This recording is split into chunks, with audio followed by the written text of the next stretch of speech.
Day 3. We've got a lot to do today. So, let's get started. So we're going to start with a little warmer review of what we've been doing these past few days. I want you to review your Braille numbers and make your own cards, okay? Because we're going to use that to do a little Thai learning. We're going to do that today and process that. Then I want to do a writing lesson with you, and it'll be with a DMI. And this is something, again, I do this with sighted students, and it's about incorporating into, if you have a blind student, how do you bring them in? So all of this is, I think, part of that. And then feedback on how it went. So you're going to need a paper and something to write with.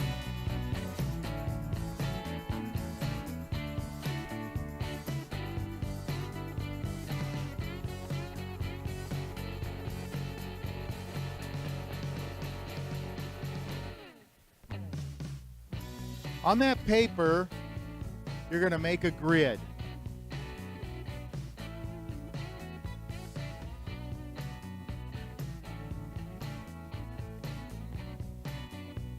Well, you're going to have 12 statements. Okay. So everybody has a piece of paper and something to write with?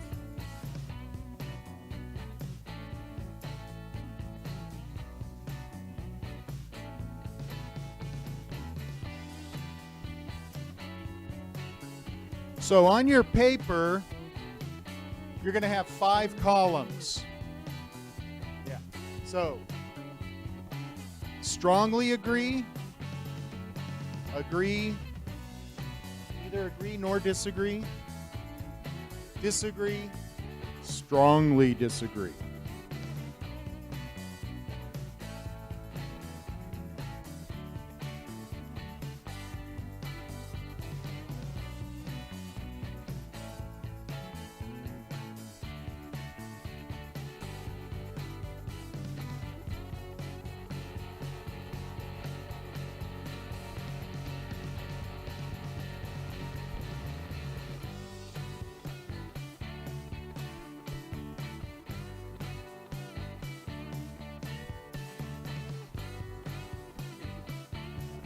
You won't be handing this in, but you will be using it for an activity.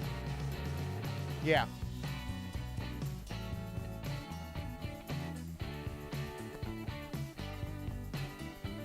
All right. Now, if you want to, you can.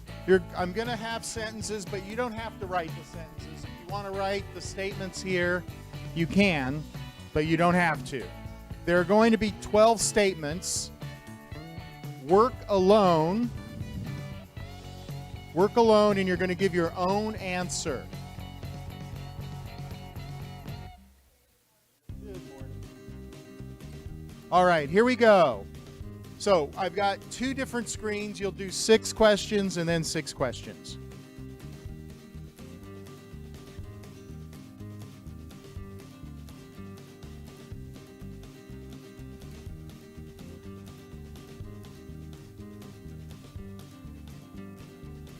So you're going to write your own, mark it, strongly agree, neither agree nor disagree, disagree, strongly disagree.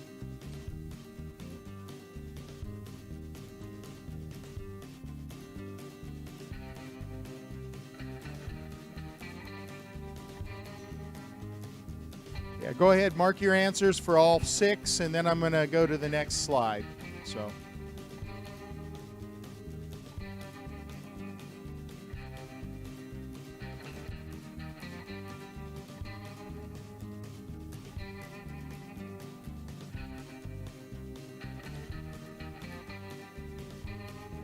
Yeah, if you want to take pictures of the slide, that's okay.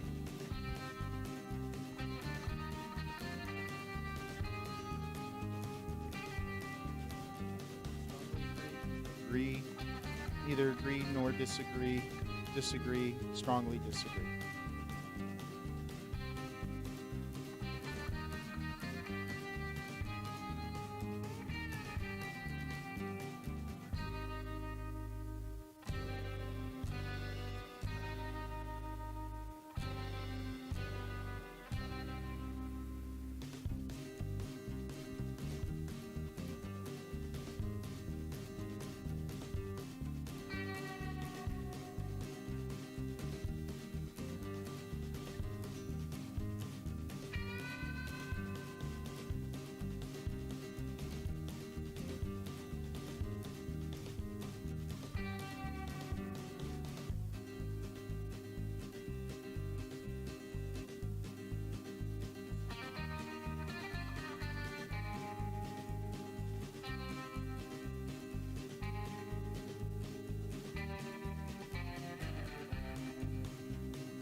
Remember, you're just marking for yourself.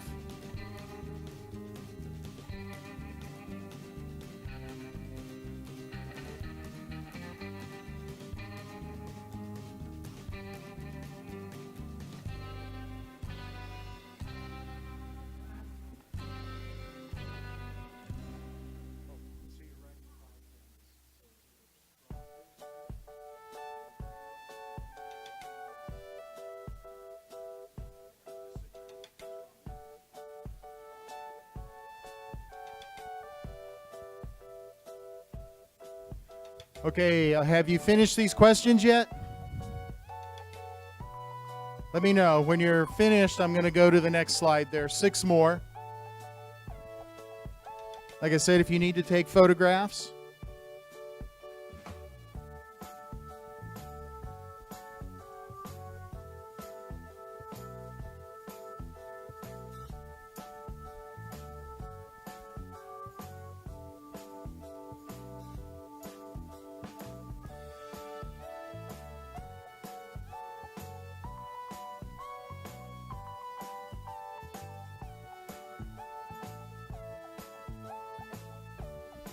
Okay, are you ready for me to switch the slide? Okay, I'm going to switch slides.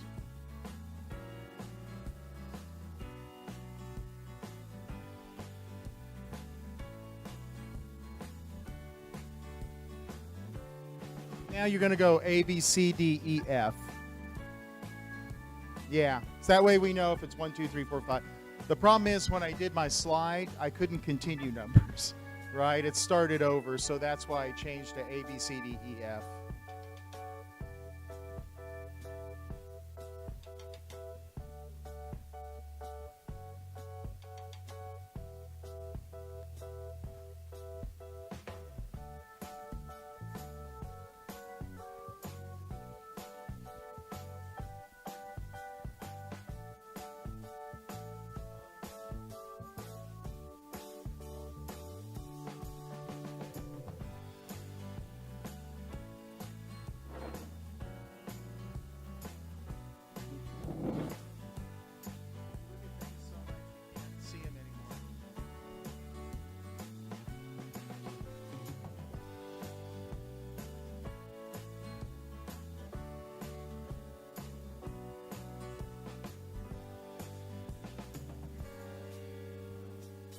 There's no mistake. What are you talking about?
Okay.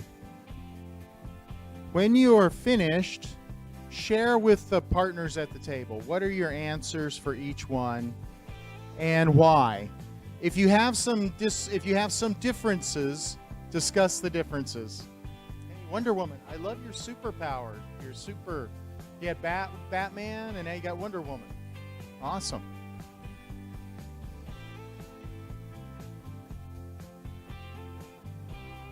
Yeah. Share your answers. See where you agree or disagree. Say why.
Cards, paper cards.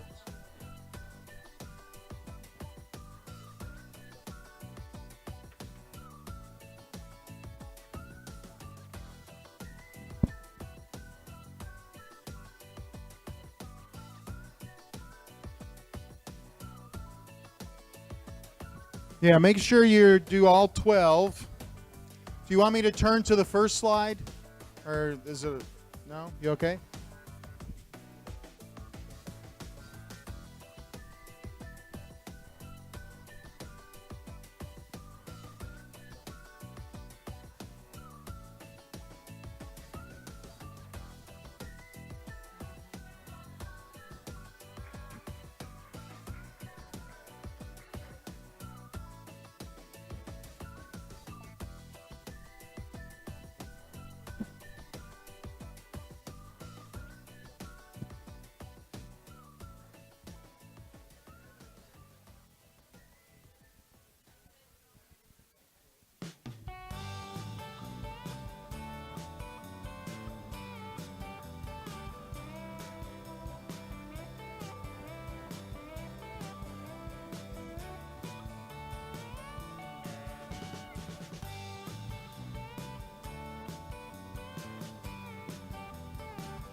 Okay, how are you doing? Are you ready?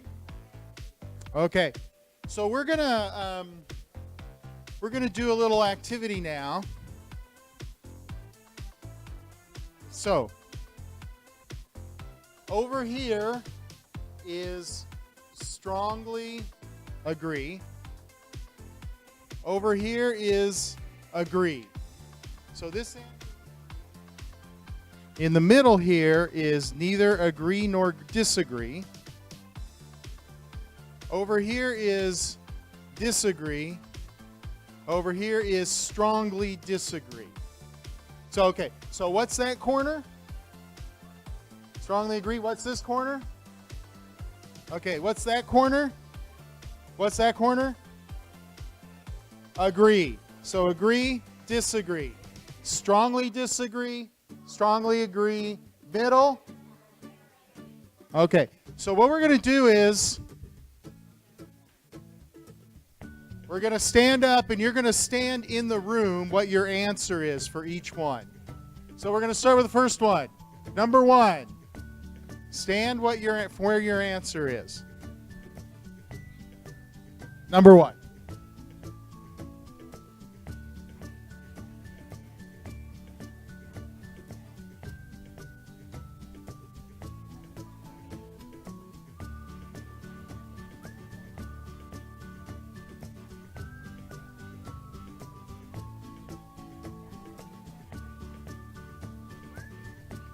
There's no right answer.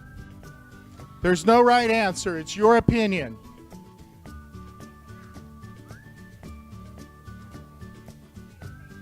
Yeah.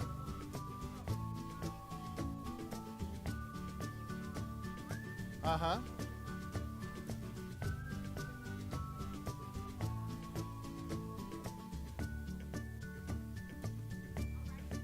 Okay, so, and I'm here.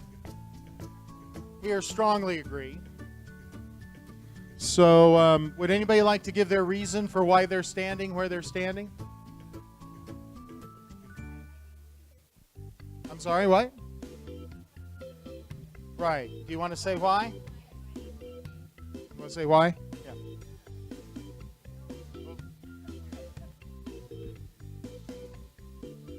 Because the person that has sight might have any other situation that won't allow them to learn. So for me, that would take the same amount of time to learn, or the blind person could learn faster if I had some other disability. See? So you're saying it's the same? Yes. Okay. So you now actually you do agree, or you do agree actually. Well, what I mean is that it doesn't always take them longer. It could take some other person longer. Oh, it may take longer for someone who's blind to learn a skill, but when they do, oh, okay, that makes sense. Because if I had any other disability, even if I weren't blind. Well, what if you're not a disability, you're just a regular person? You would never know. Okay. If we weren't in the same. I like your reasoning. Good reasoning. What's that? Okay. Anybody?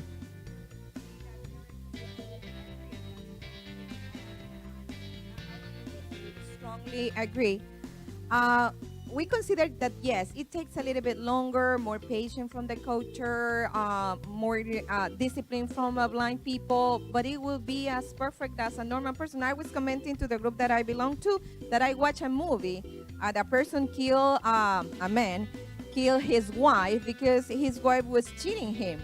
And the police was looking for a blind person, but nobody noticed that he was a blind person, but he was.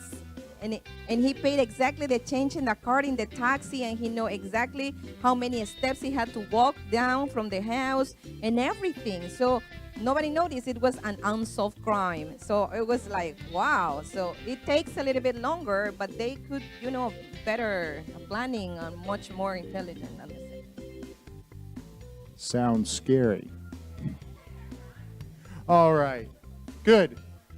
Yeah, I strongly agree, but I also think that was good reasoning there. But yeah, and I'm going by what the woman who owned the ballet school was saying yesterday. For me. And that's okay. Again, there's no right answer. It's your only point. Let's go to number 2.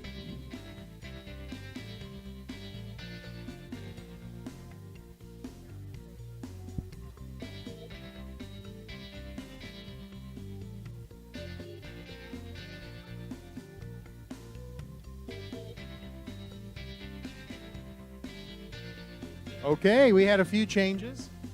Does anybody want to say their reason for this, for their standing? Okay, there's a... I'm not sure about my partners, but I've had a lot of visually impaired students here, and most of them are very uncomfortable when, for example, we have to divide ourselves, and sometimes I use colors, or when I use a lot of colors in my board, a lot. And sometimes my students laugh about my pictures, and they can't laugh because they don't know about it. So I'm trying to describe the picture for them, and one of them told me, like, you shouldn't describe the picture to me. Like, don't do it. I don't want to know. And he took it like in the wrong way. So I'm just here because of that reason. I've had plenty of experience with visually impaired learners, and most of the times they're very uncomfortable with colors, like here with me. I'm not sure why. Maybe I'm using a lot of colors. Okay.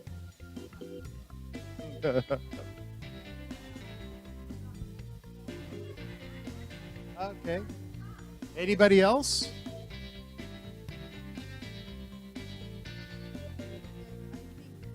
I think they're used to living in a world that everybody talks about colors. So not including them would sort of exclude them. So I would think it would be normal to talk about colors if it's a general thing, and they wouldn't, that way they won't feel left out.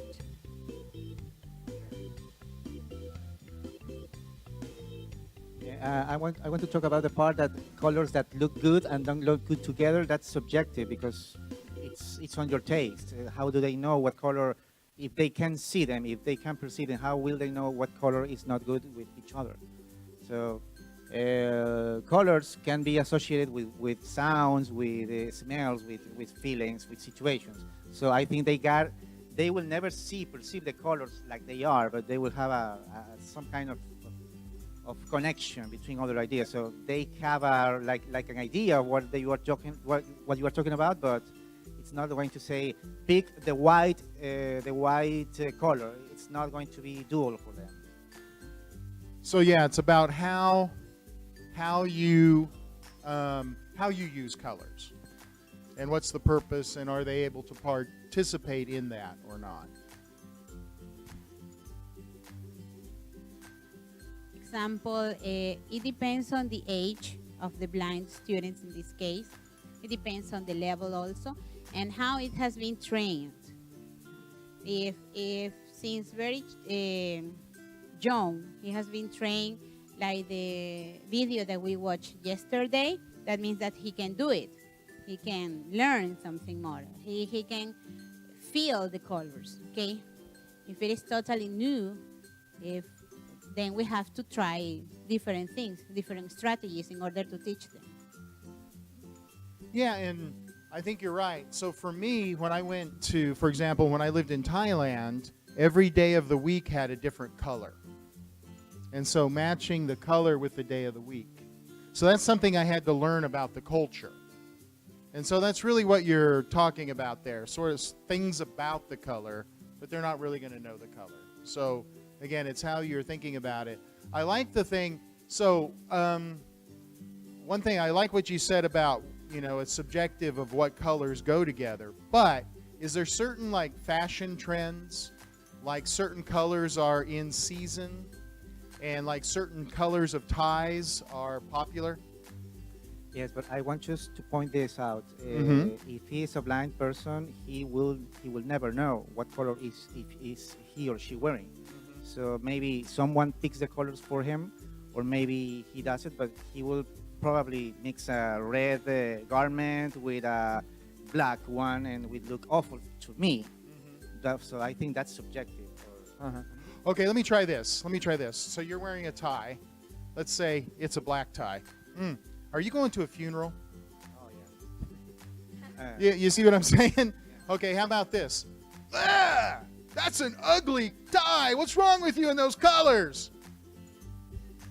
So I'm not, well, I guess what I'm saying is I agree with what you're saying. So what looks good together is subjective. However, there is like fashion and people do have reactions. So I think maybe, so I want to respect what you're saying. But however, we also have to inform them. People will have certain reactions to certain colors. Other people might have them. Okay. Yeah. You think that's a good thing to say? For example, listen, you're wearing not matching colors. You think that's polite to say to a blind person? Well, it's really interesting. I think it's how we say it. For me, it's how I would say it. Like, I wouldn't say that looks bad. I would just say, so I know some people, do you know really bright green? Now, do you like a really bright, like almost fluorescent? Not Lambrel. I'm talking about like bright, or like fluorescent green on clothing. So if somebody's wearing fluorescent top, fluorescent pants, and fluorescent green, like the Seattle Seahawks wear that color of green. I hate it. Yeah, I think it's an ugly color. So, but I wouldn't say you look bad. I would just say, oh, that's some people, that's a strong color of green. Some people have a strong reaction to that. So, but some people like it. Okay. But I'm not judging the person for liking it. Could be that. Or it's just like, that's a very strong color of green. Some people like strong colors, some people don't. Yeah, I think that's more neutral, right? It's a strong color, that's it. Yeah. Well, and I also inform, some people really like it, some people don't. Yeah. I mean, the owner of the Seahawks likes it. Yeah. I don't like it. Yeah. But you don't say, I don't like your color. That's no, I wouldn't say, I don't like your color. Right. I would never do that in a way. Right. But I think it's important to inform. That's just my own. And it's actually, you could even turn it into, what are your favorite colors? What are your favorite colors? What are the colors and why? What are colors you don't like and why? I think keep it just it's a learning. Yeah. But you're right. It's subjective. I disagree with the owner of the Seahawks. But he loves it. Yeah. Good. Number 3. Oh.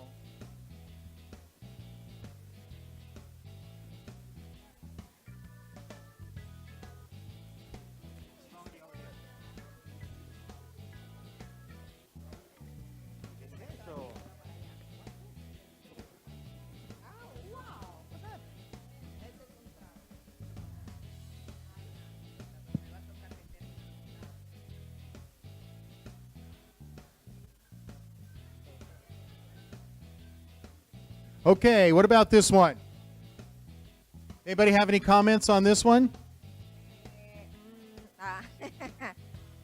Well, we were discussing in our table, and someone said that it was okay to speak louder to a blind person, and I was saying it's blind, not deaf. So if you speak it louder, the person, I think I never had a chance, as most of the teachers here, to work with blind people. But I think the listening skill, it got acute much more than the other. If you shout at that person, I think that will get, what's going on with you? Say, what's wrong? Yeah. You say, grítale a mis ojos, not just shout out to my eyes, not to my ears. So that's what we are strongly disagree. I don't know. Oh, that's over here. Strongly disagree. All right. Anybody else have a comment? We're in the group of agree, but we think that it's not because we're yelling at that person, but we're just like speaking, giving instructions, like not speaking softly, but clearly, and maybe we need him to recognize sounds, to recognize words. So we try to speak him loud, but not like yelling, just loud. Make him understand, making him comfortable. That's what we do. Do you think they, I mean, this is a question, do you think they recognize sounds differently than people who can see?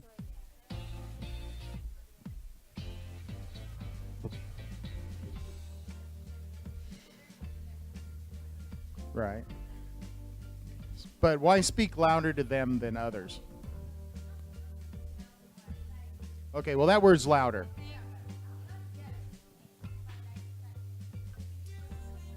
Okay. So clearer. For these three reasons. Personal teaching with him or her. No. No. I mean, what I'm telling is that I work with my group of students, but obviously I teach my group and also I get closer with the little one. I mean, I get to work face to face with him. I need to sit next to him and try to be with him most of the time rather than the other group because he needs me. I mean, like that. I would just like to say that I couldn't agree with you more. We don't have to speak in a loud way. We just have to remain with our instructions very clear. But additionally, I think that I would like to add that it's not only about being clear, but trying not to use too much of a nonverbal communication. Sometimes we speak with our eyes or with your hands. Or sometimes I grab my hair and my students know that I'm very upset. And they understand. But when I have a blind student, I need to verbalize every single thing I want to say. And sometimes I cover the things that I want to say with some, like, I say beep, and they're like, oh my God, yes, I wanted to say something really bad. But they don't know that. So I have to just make noise, like I have to verbalize what I want to say. Instead of being loud, just be clear and avoid nonverbal communication. It's more like verbalizing pretty much everything I want to say. In my opinion, in blind people or blind students, in the middle of his darkness world, they have improved their listener skills better than the sight person. So they are sensitive too. So they don't really need that the other person talk to them louder. Just one fun thing that was really interesting. I was in Germany in a shop. There were some Americans there, and they were talking to the shop owner. And the shop owner didn't speak English. So they talked louder. It was funny to see it. And she wasn't deaf or blind. She just didn't understand English. So they thought if they spoke English louder, they would understand better. Do you understand? That's one thing to think about, too. I was cracking up. I felt bad for the shop owner, but I was laughing. Okay. Number 4.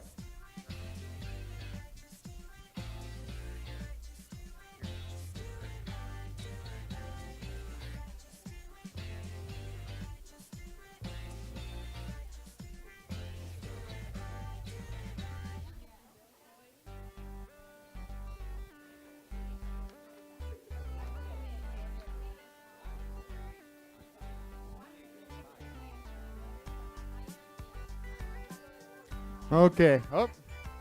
So we're all at the agree end. I'm just going to go on. I think this is good enough. Number 5. Oh, yeah. Yeah. We're not going to. Do we need to discuss it?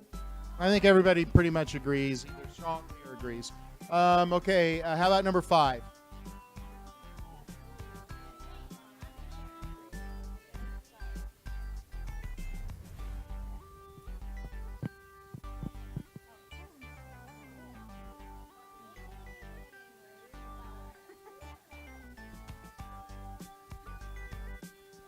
Yeah, and so I put this one in there because I thought it was really interesting, Ilda, what you said yesterday, that sometimes there might be an assistant in the room that kind of can interfere with what the teacher's doing, right?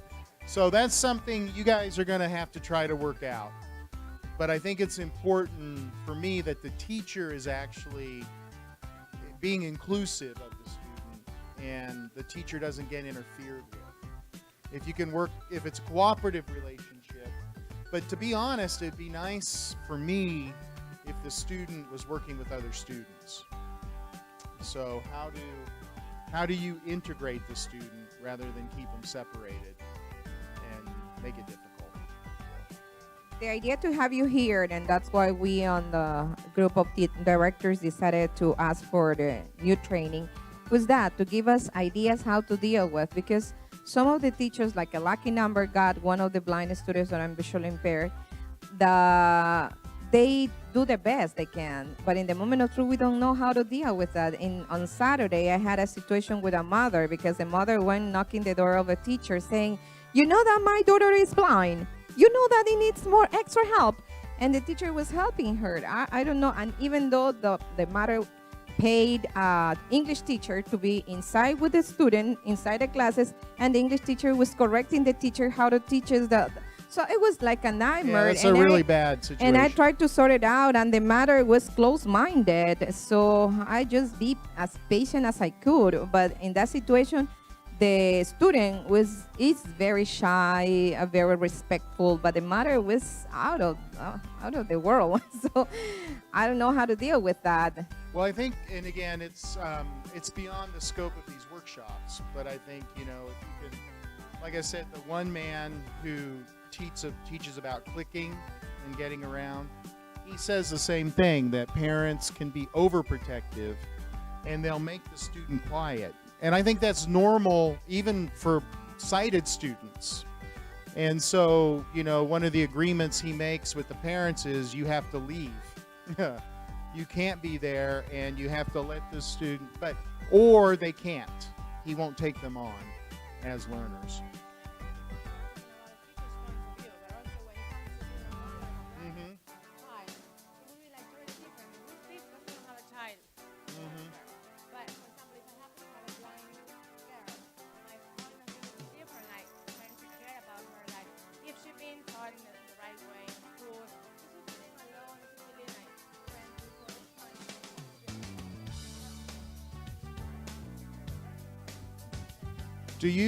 But I got a question. Do you worry, like, when your daughter goes to school, will you want her to have good classes? You shouldn't. Yeah. Yeah. But what if you don't know how the teachers are working?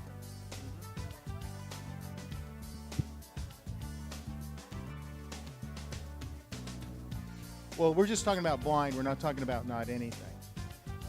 Yeah, but this is, and I just want to, I'm putting that out there. I understand what you're saying, but this was the teachers, no, not just her, I'm talking about that other teacher, that it can hold the students' learning back.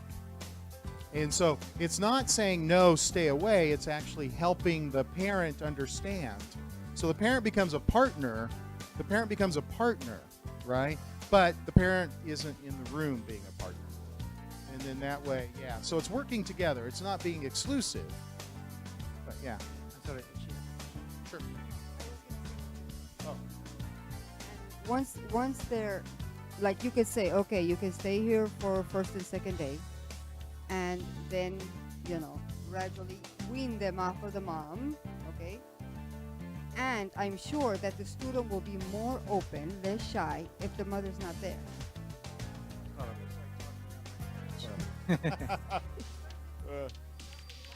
Exactly. Yeah. Exactly. Right. I agree. These are all good points. These are all very good points. Let me ask you something about integration. Do you think it's good to have him or her interacting with only one partner, or maybe the partner that he or she has the most confidence with, or swap partners every time? I think it's negotiated.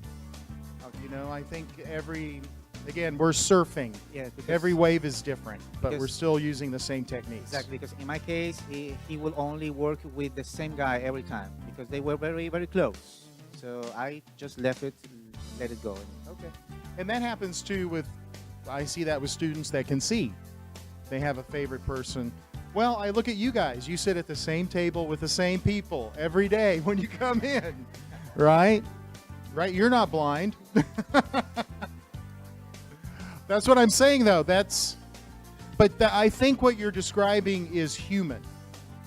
it's a human thing. Some students are shy. Some students like each other more than others. Yeah. We tend to have habits where we sit in the same place with the same people. Yeah. Right. All that's true. And I think but I guess what I'm saying is it's not different. It's not different. It's a human thing. And mothers love their children and want to protect them. So, Blind or not blind. yeah. So, but I do think it's not excluding the parent, it's involving the parent and also giving them confidence that our teachers know what they're doing.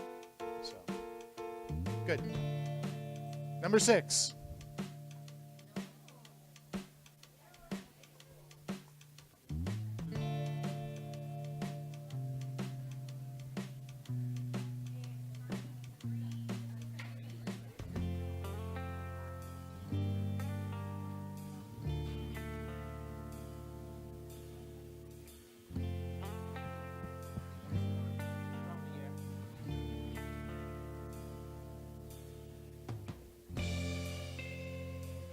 Okay, I'd say we all pretty much agree on this one. We're all at the disagree point. How about this one, A?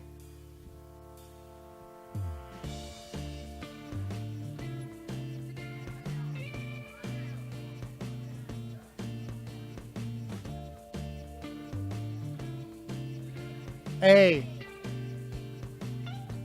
No, there is no 7. There were 6.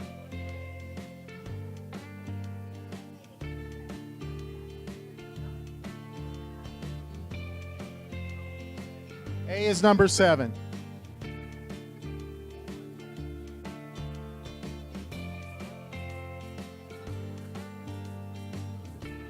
Okay.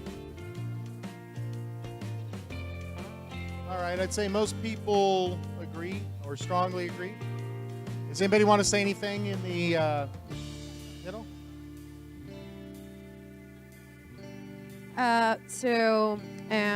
To my mind, most of the time when I plan my classes, right, or my lessons, I always think to develop the 4 skills.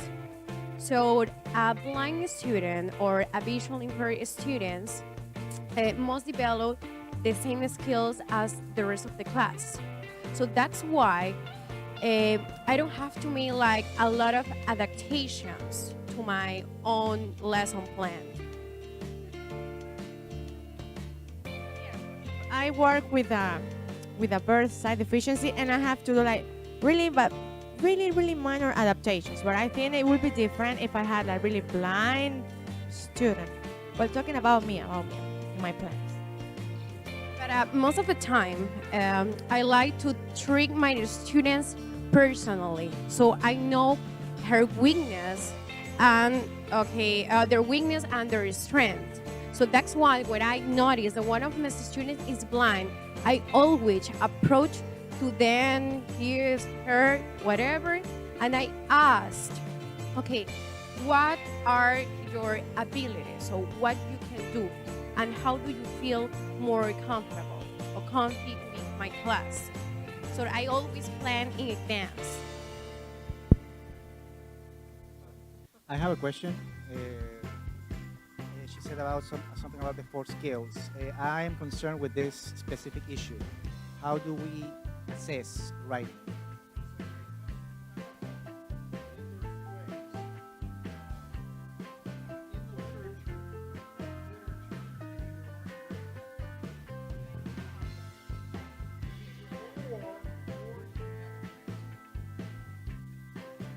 Okay, this is the point. My student had this laptop with the software, so he was able to write.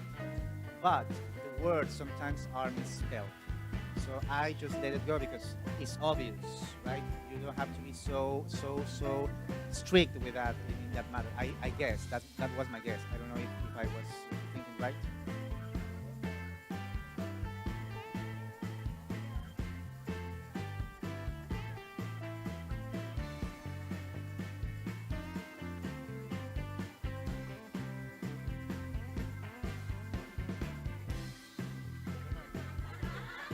What? Okay. One thing that I think about too when it comes to writing, because there's this thing. It's called Rain's Writing Framework. If you look on it, and it's everything that goes into a piece of writing. And so, when you were learners and you wrote, did your teacher ever give it back and it looked like she bled all over your paper? No. There was nothing but red marks? Does anybody have that? Yeah. How did that feel when you have nothing but red marks? Yeah. Was anybody discouraged? Okay. I was discouraged. Yeah. If it's all everything, what do I correct? Yeah, but what? Okay, so that's the thing. So for me, it depends on the focus. Well, and then also, what's the focus? Is it a grammar focus? Is it a cohesion focus? All right. You just misspelled the word. Well, it all matters, but what are we focusing on in this? So, for example, when I taught TOEFL, it didn't matter how good the grammar was, and it didn't matter how good the spelling was if they didn't have 5 paragraphs. So at that time, the TOEFL writing test was 5 points. If you didn't have 3 or 5 paragraphs, so an introductory, 3 supporting paragraphs, and a conclusion, you lost 3 points automatically. So at the beginning. It's the beginning. So all I worked on was 5 paragraphs. And I didn't worry about grammar, and I didn't worry about spelling. Then, after they got 5 paragraphs, then we went on to things like cohesion, semantics, punctuation, mechanics, and spelling. But if I did spelling and all the 5 paragraphs all together, everybody was frustrated. So it's not that you don't work, but when and how. Step by step. Right. I think it's all important, but when and what am I focusing on? And I think that's true for a blind student or a sighted student. Great questions. Let's see. B.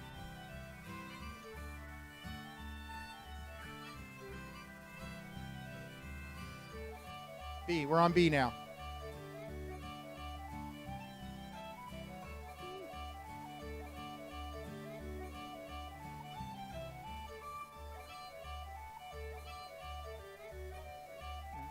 They don't care.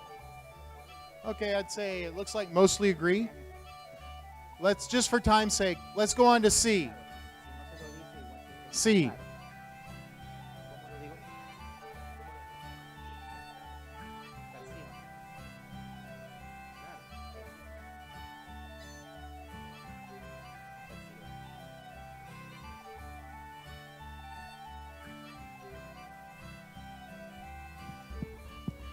Okay, so I'm over here strongly disagree.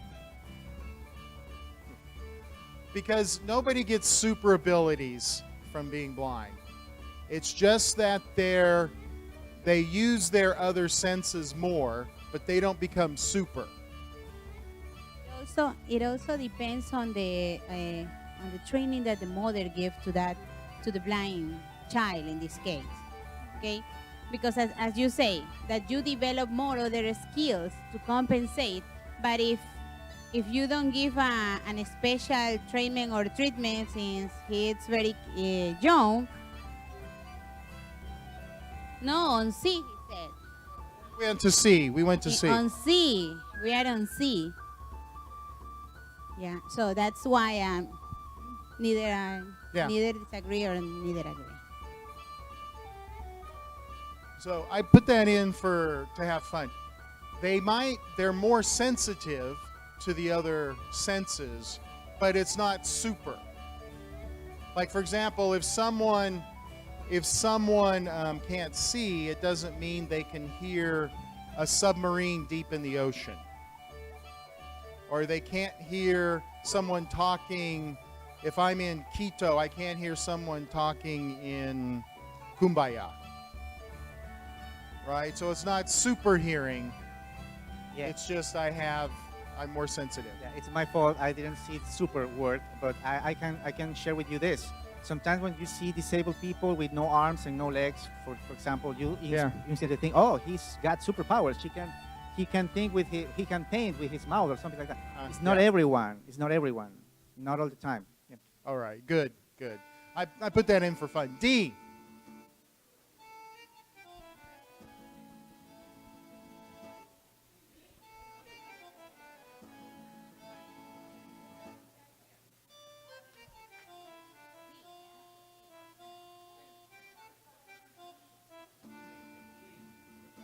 Okay. We're on D. That's D. Looks like everybody's there. Okay, let's say E. I'm staying. Staying. Yeah, we're on E.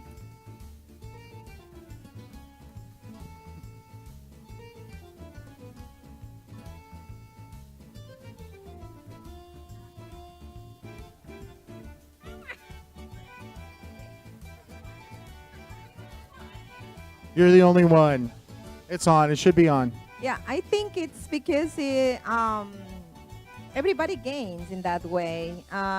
The visually impaired students, they might not see. Of course, they do not see at all, but they will have an idea in their spatial mind and the way that they create their own world. So I think it's good.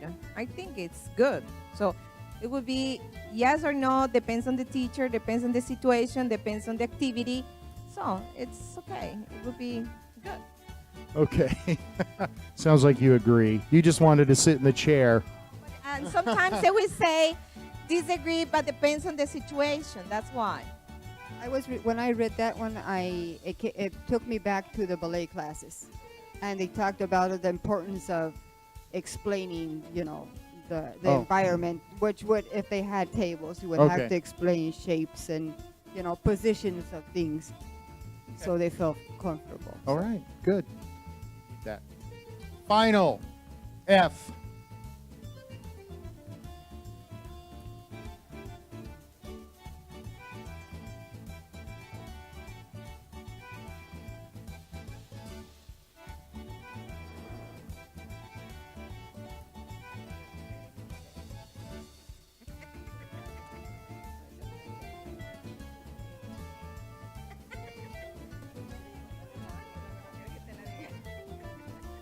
I'm sorry? We're on F.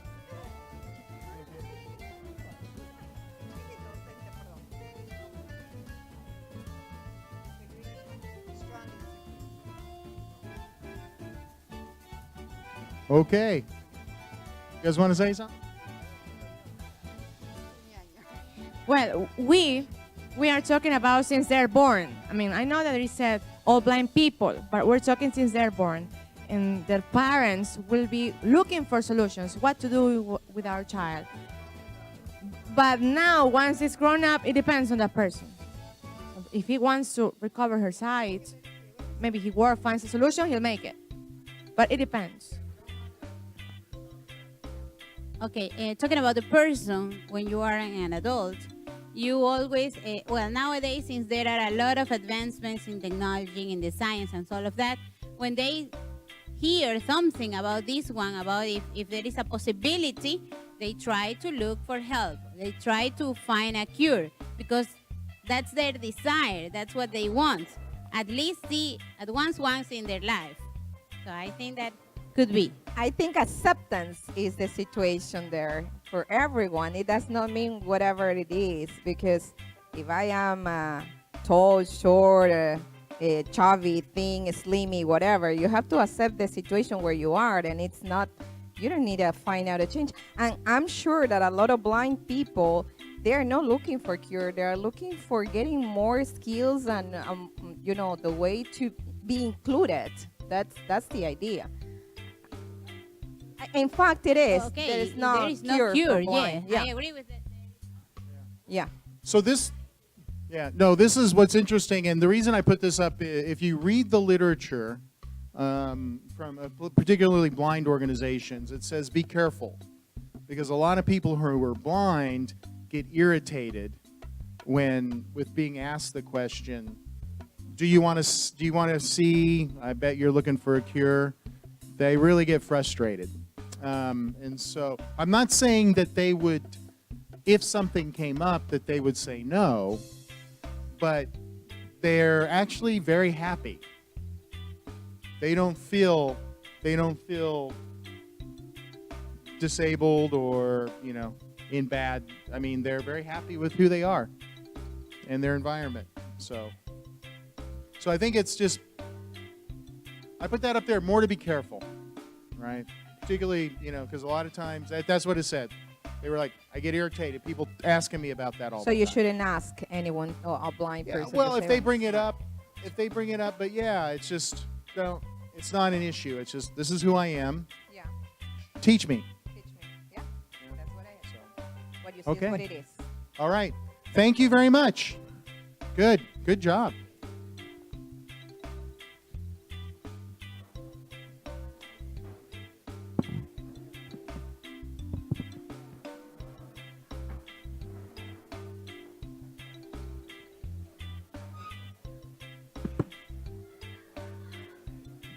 Okay, we're going to get into learning Thai.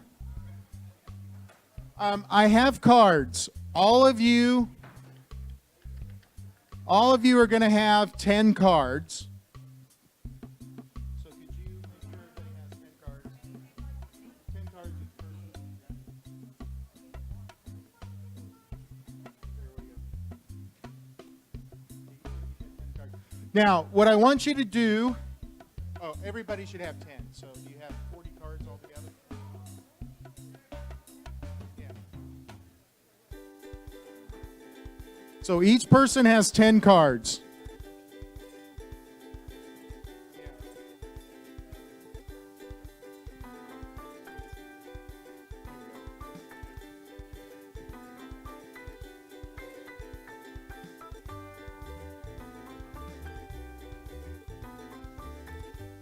And there should be enough cards for everybody.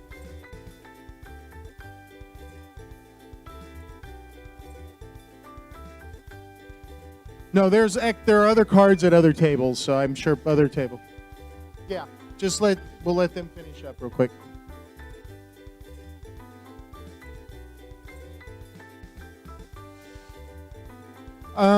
So what you're going to do is, I want you to do two things.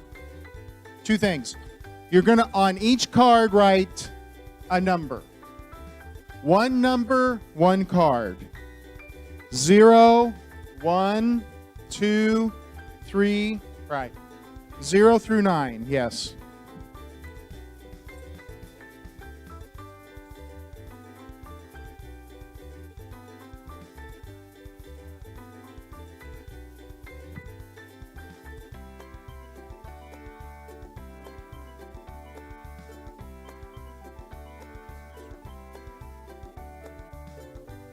So you're going to write 0 through 9.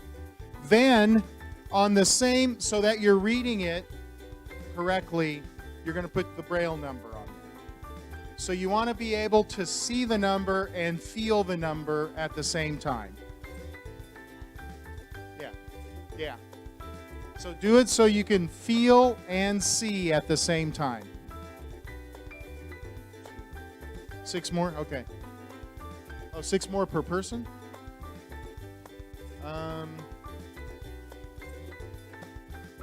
I might steal, well, until we get more cards, I might steal a set.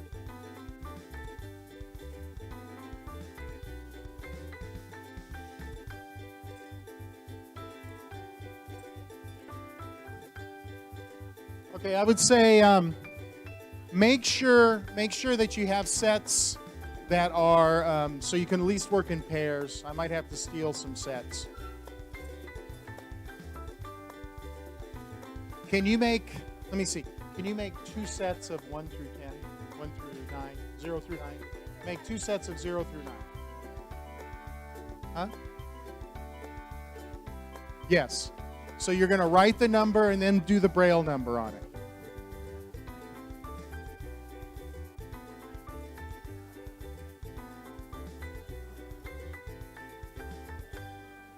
Yeah. 0 through 9, and then also do the Braille number. So you want to be able to see it and touch it both. See and feel.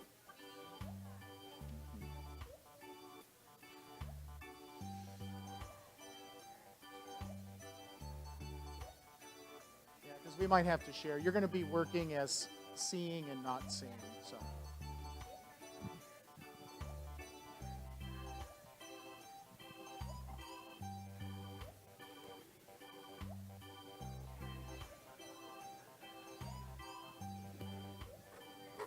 Oh, one more thing. Sorry. I need you to clear your desks. Make sure when you're ready, I need you to take off your, take the bottles and books and things.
Okay, I want you to take a moment, if you can, do you remember the feeling of each one?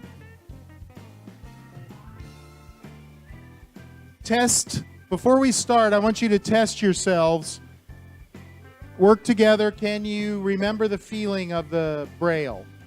Can you identify the numbers? Do a little test. Work with a partner.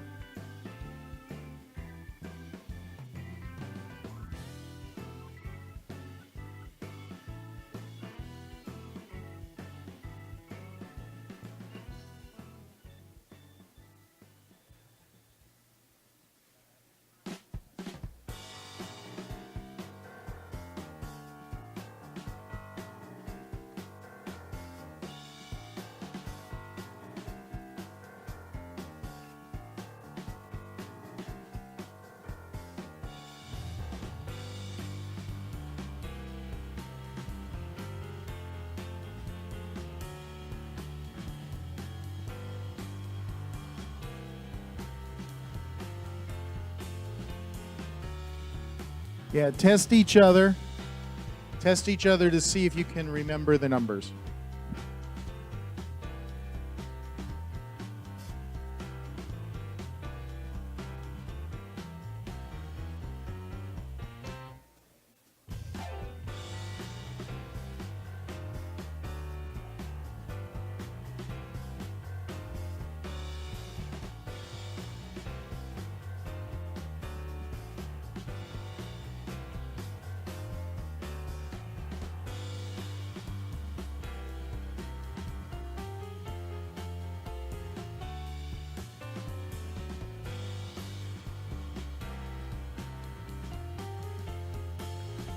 All right, I'm going to try to do this before lunch. We might go a little bit long. But we'll get our full 30 minutes for lunch. Is that okay? Okay. So, are you ready to start? Okay.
Okay, how are you doing? Are you ready? Okay, so here's what we're going to do. We're going to start the Thai lesson. For about half of the numbers, you're going to wear a blindfold. When we get half, then you'll change and you'll do the other half without the blindfold. And the other person will do that, okay? And so you're going to have a partner. You're going to have a seeing partner and a blindfolded partner. The seeing partner needs to help the blindfolded partner. There are two ways you can do it. For example, I could say, let's see, you have your, can you feel those?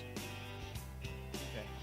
So you could say, if I say 0, now I'm going to do it in Thai, but if I say 0, then, you can look at it. And then you need to make sure that your partner who's wearing a blindfold is able to feel 0. Okay? Or if I say 1, you can do the 1 card. Or you can do this. 1. And then 1. Okay? 2. 2. If you want to give them the rods instead. So you have a choice. As their partner, you can either give them rods or you can do the cards. Okay, it's your choice. However you feel like you can help your partner best. Okay? Are you ready? Okay, half of you in your groups. Oh, actually, we've got 3 here. Can I have one of you join? Or, I'm sorry, could you maybe join these guys back here? Or, yeah, we've got 4 there. Why don't we have over here? So yeah, be partners over here. Great, thank you. So we've got partner, good. Partners, excellent, thank you. Blindfolds on.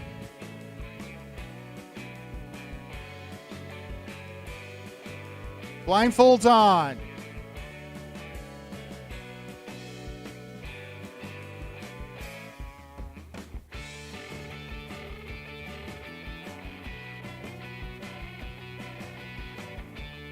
Okay. Now, and in this partnership, who's got the blindfold? Okay, there we go. Let's start our Thai lesson. Up, blindfold down. Sawadee Kap. Sawadee. Sawadee Kap. Sawadee. Tukon.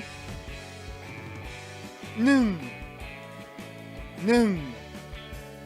Nung. Nung. Nung. Nung. Kap, kap. Tukon, tukon. Song. Song.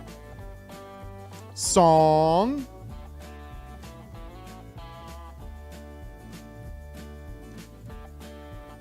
Nun. Nun.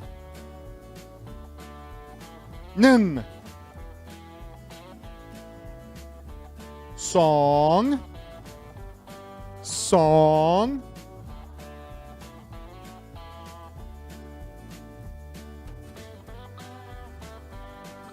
Song.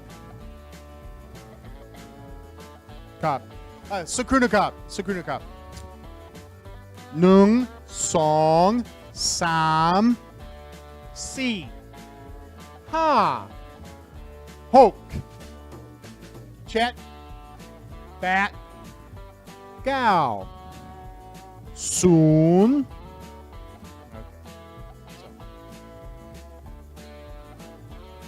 Nung. Song. Nung. Nung. Song. Sukuna Cup. Come, Chai Cup. Come. No. Keep your. No, keep your blindfold on. You give her the number. Okay. Tukon. Sam.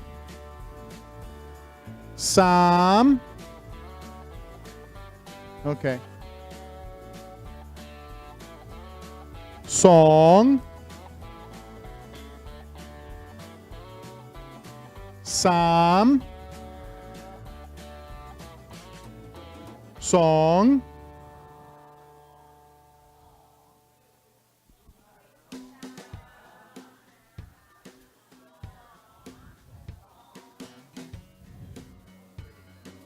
Nung.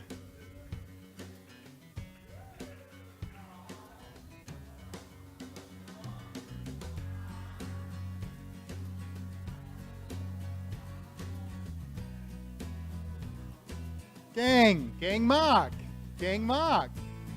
Gang. Sam.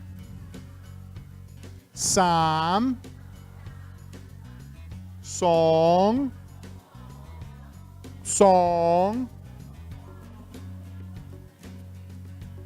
Nung. Gang.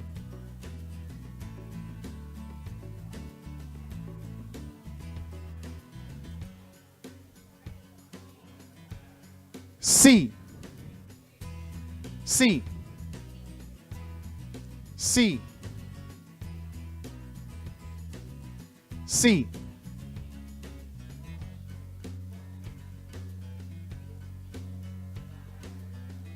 Some.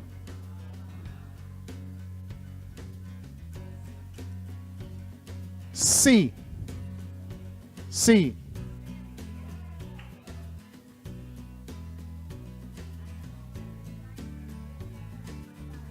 Nung.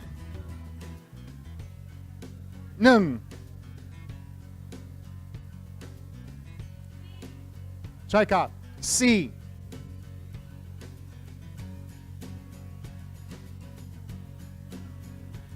Nung. C.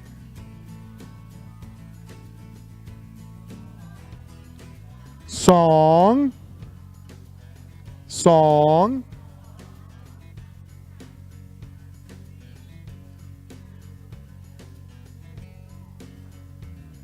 Nung.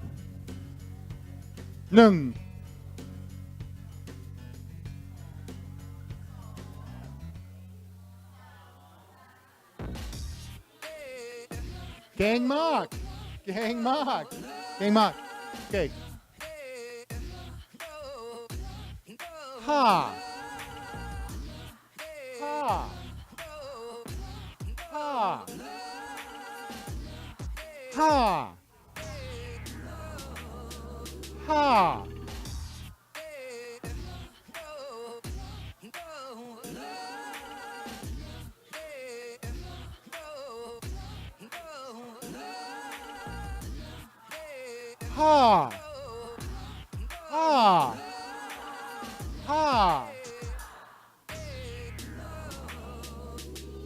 C.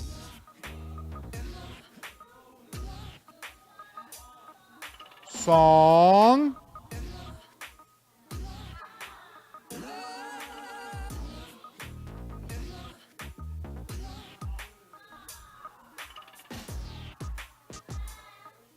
Some.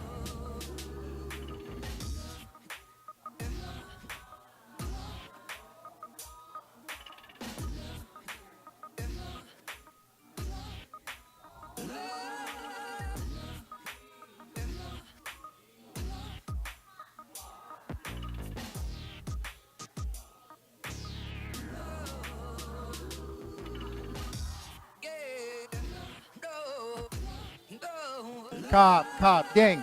So, tukon, pud,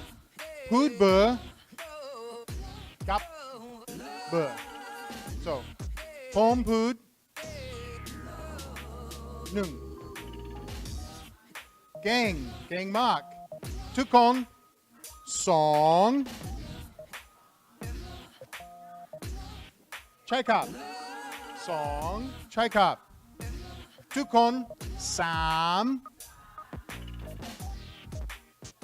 Sam. Chai Kap.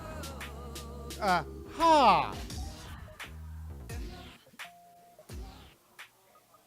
Gang Mak. Okay. So Tom. Hood. Gap. Hood. Gap. Hood. Gap. Chai Kap. Hood. Gap. Hood. Gap. Tukon. So Hood. Gap. Hood. Gap. Chai Kap. So Kun. So Nung Kon. Hood. Gap. Hood. Gap. Chai Kap. So, song. No, check up. Song. Song. So, come cup. Food. Cup. Check up.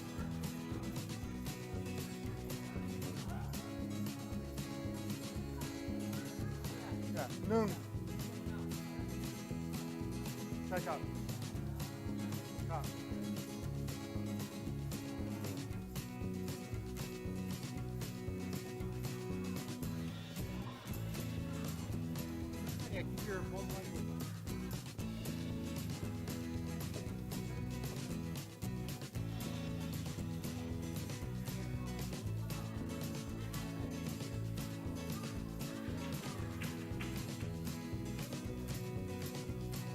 Same people have your blindfolds. Don't change yet. You haven't changed yet. You're practicing 1 through 5.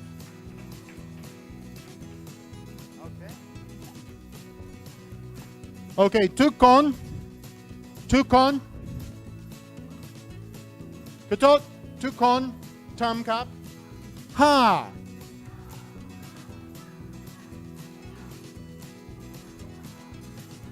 Kap. Chai kap. Kap. Nung. Nung. Kap. Kap. Gang Mak. Sam. Sam. Gang Mak. Gang Mak. Up. Chai kap. All right. Song. Song. Kap. Ha.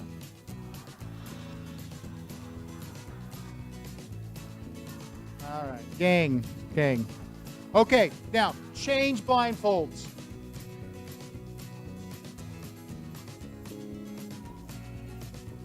Change your blindfolds.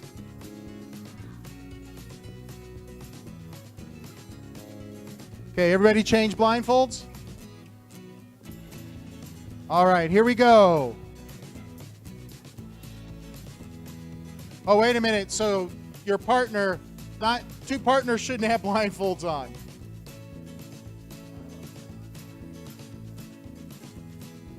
Okay, one of you, yeah, in your partners. All right, here we go. We're going to... Right, so she has hers on, you have it off, right. So you're switching now. Okay, here we go. Okay. Tukong. Hok. Hok. Hok. Hok. Hok. Hok. Hok. Hok.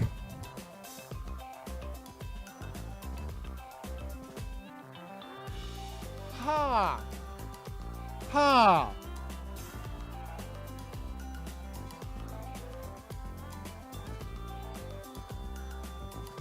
Poke. Poke. Hoke. Hoke. Hoke. Hoke. Hoke. Ha.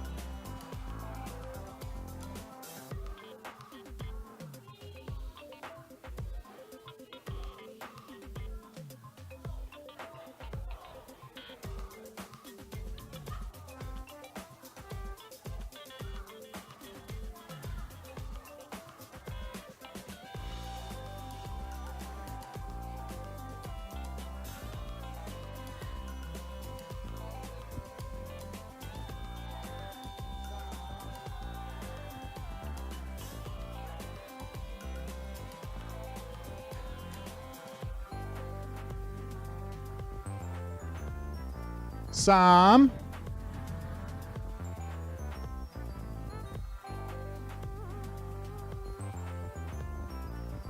Song.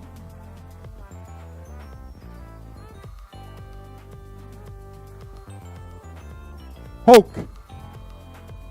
Hoke.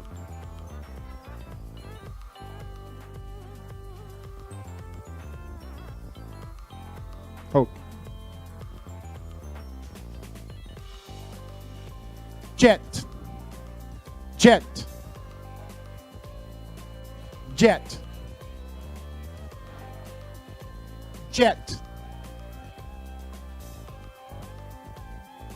Jet. Jet.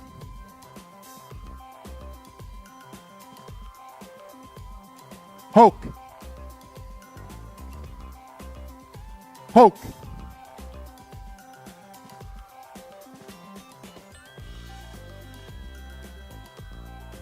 Jet. Jet. Jet.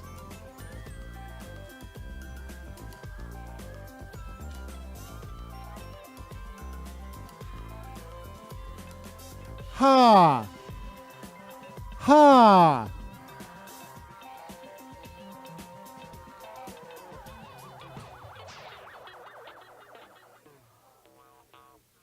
Hoke.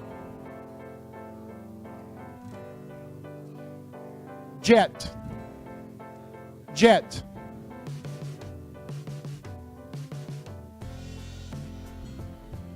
Bat. Bat. Bat. Chekhov. Bat.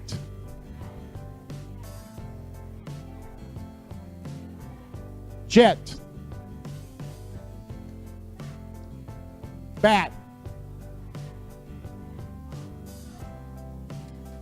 Hoke.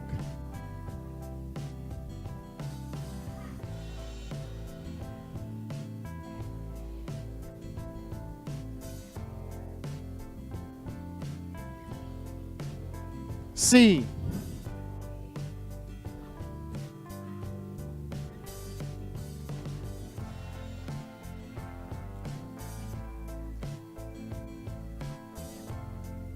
Gal. Gal. Gal. Gal. Gal. Gal. Gal. Gal.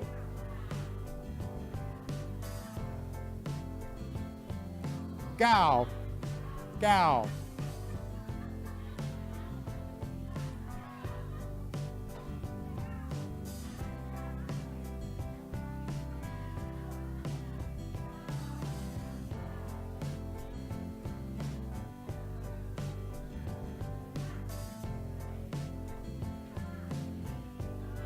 So,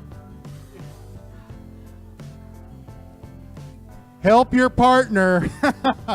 Help your partner.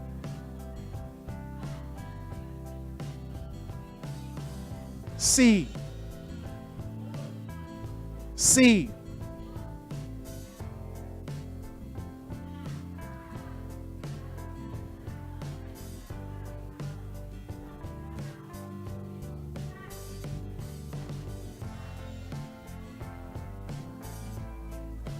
No, bat. Oh, bat. Hoke. Hoke.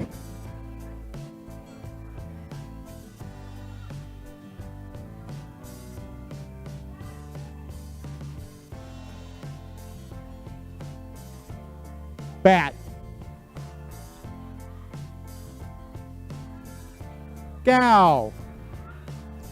Gal.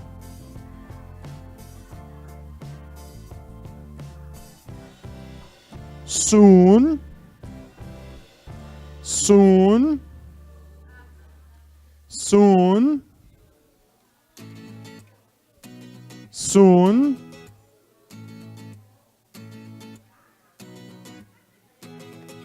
Soon.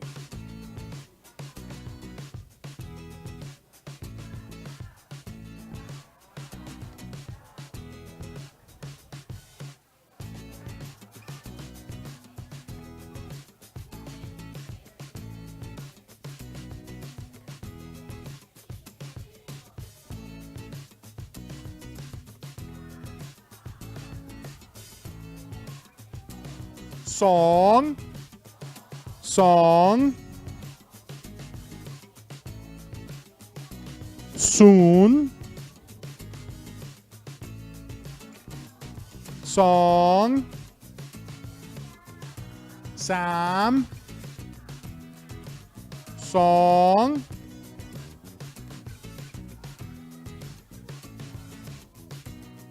Soon. Soon. Okay.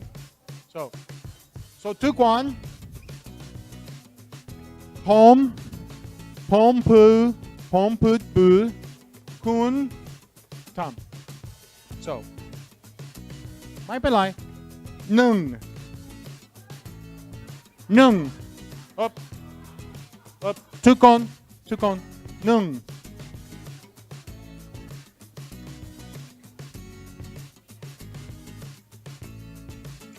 เก่งห้า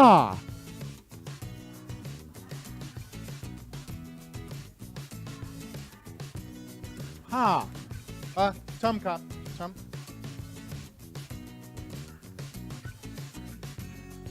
สาม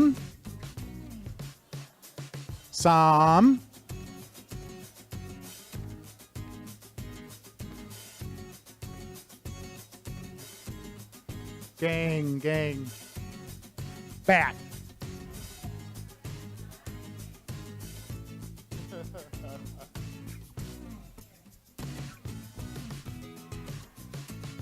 เจ็ด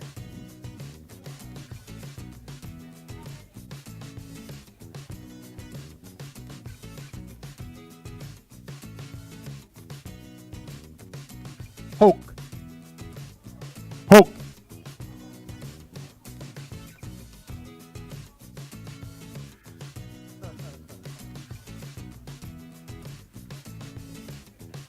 ศูนย์เก่งมากเก่งมากหนึ่ง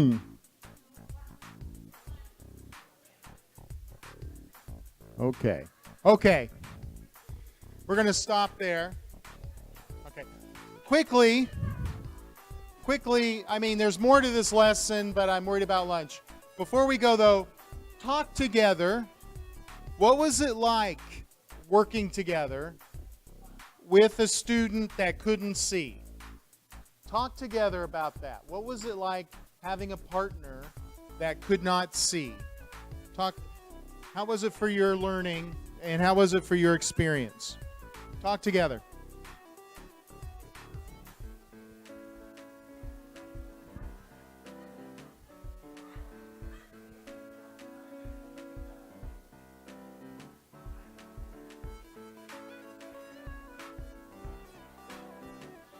So you're talking about the experience right now? Okay.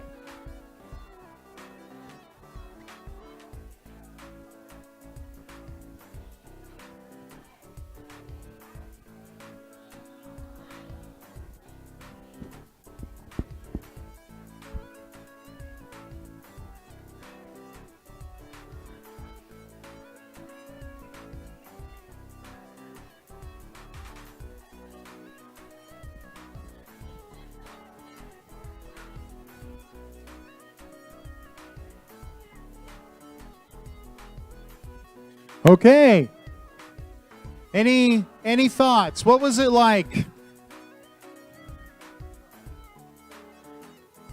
Tell me your thoughts on this. She said that she had to learn fast in order to be able to help me. So that helped her learn faster. Okay. Because I said it was easier to be the student, her being my teacher, Ah. than me trying to be the teacher, because I was trying to catch Okay. up with how fast you were moving. Okay. So, here, I'll let you hold on that for a second. So it helped you as a learner to be working with somebody else? Yes. Yeah? Yes. Okay, good. What other thoughts? What other ideas about this experience having yeah. Sometimes I couldn't understand the different language. So in that moment, I understood my students. Oh, what are they saying? So I couldn't understand. So,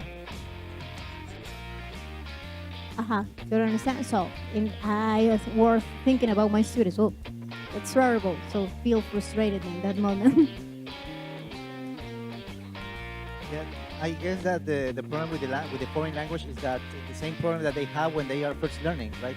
In our classes, they don't get us, so they can feel a bit frustrated as well. Happens to us, no?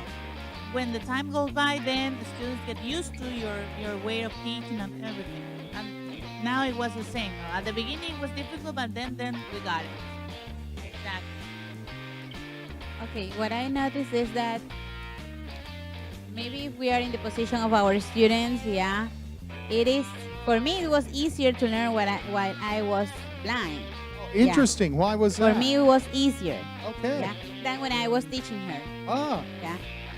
Maybe because of the concentration that we have, we are not like getting distracted by anything, and then we concentrate or focus on what we are listening and try to learn. Yeah. And I think that that's the reason, because they learn faster. Yeah, blind people. I think that's.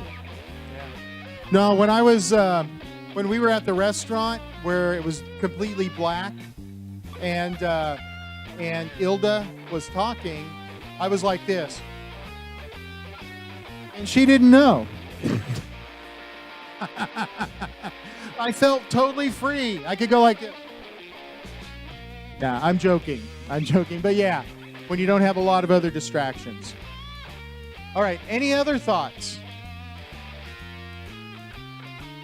I guess that for me, I just discovered that learning is easier than teaching. Mm-hmm. Learning is easier than teaching because when you're teaching, you're trying to get their attention and create the mood and make sure that they are doing it right. When you are a student, when you are learning, you only worry about giving the answer and try it again. What about your feelings? So you were both a blindfolded student and a seeing student. So how does that affect your feeling as a teacher? Well, of course, it's always a little bit frustrating at first because you don't figure out how to make this information come in, right?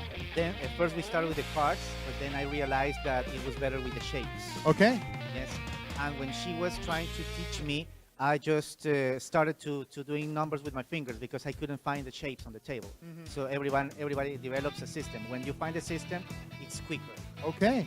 So was it difficult then integrating a blindfolded student? So here we have helpful. Yeah, very helpful. But I think it also depends on the attitude of the person that is learning. Because I have such a clever student. She learned everything at once with the fingers, with the tools, with the cards and everything. But when she tried to teach me, for me it's difficult to memorize certain things because I don't have a tactile skill so developed. And I got confused with the cards. And she had to figure it out how to help me. I think it has to be the age and the attitude because my mind was not ready to say Let me ask that. her, how did it go? Were you able to get the numbers? Yeah, she did. No, did you get the numbers? Not all of them. But you learned some of them? Yeah, some of them. And how was her learning? Yeah.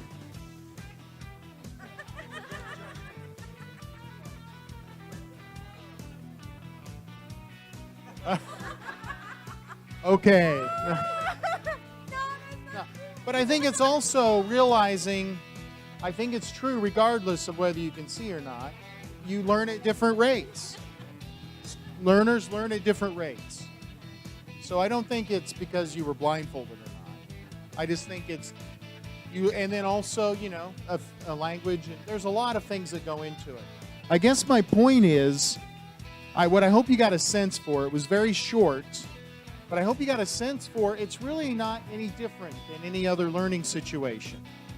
You provide a way. So in this lesson, I usually have dice, and they throw dice. But because you couldn't see, I couldn't do dice. So I had to change. I had to change what I did. But it was a simple change. It wasn't a big change. I do cards, but they're not Braille cards. So in this case, you have Braille cards that you made yourself.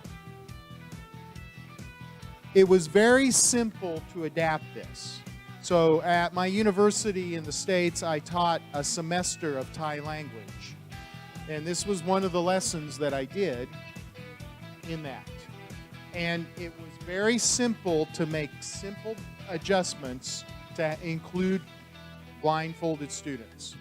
I think that's the point. One, I think you noticed that it helped your learning. And two, it's not that hard. Okay? All right. Good. I'm hungry. Let's go to lunch. 30 minutes. 30, yeah.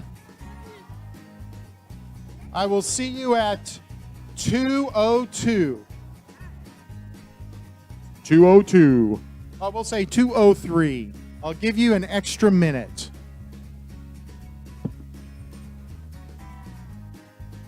What you did. This is a writing lesson.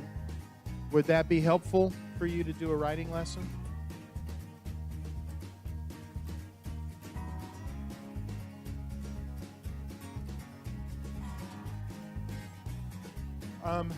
Well, I mean, the Thai lesson was a speaking lesson, and then we also did a speaking lesson yesterday, I guess, with the wind, yeah, and that stuff.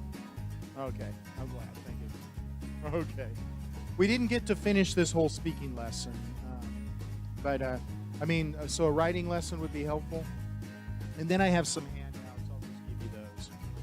I was going to work on some of the things on there, but we just don't have the time to do everything.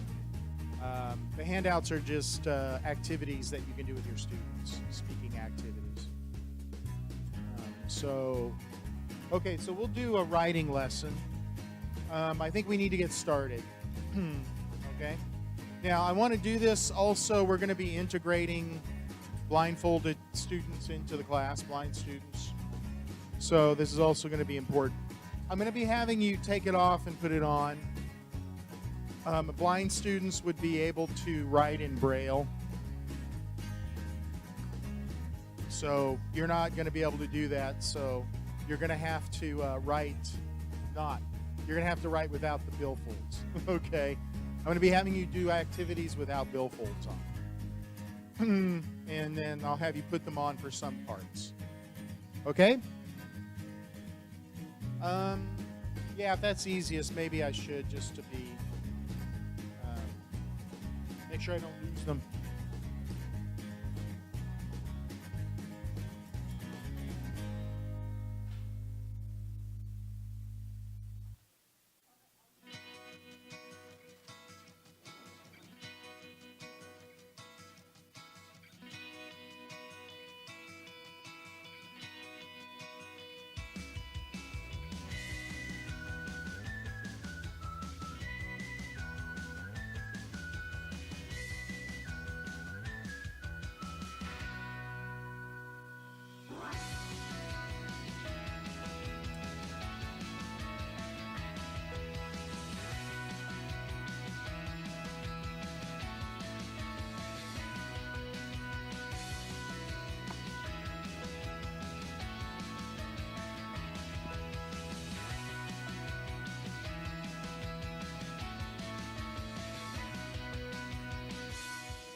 Okay, like I said, I'm going to be having you put on and take off some blindfolds.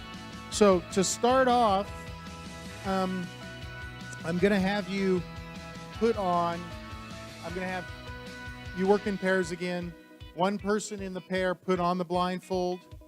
One person not have the blindfold on. You'll take turns being blindfolded. Sometimes I'm going to ask you to take it off so you can do some writing. Yeah. If you had blind students, they would probably be able to write in Braille.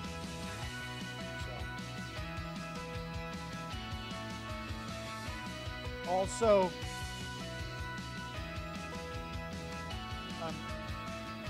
well, you can write normally.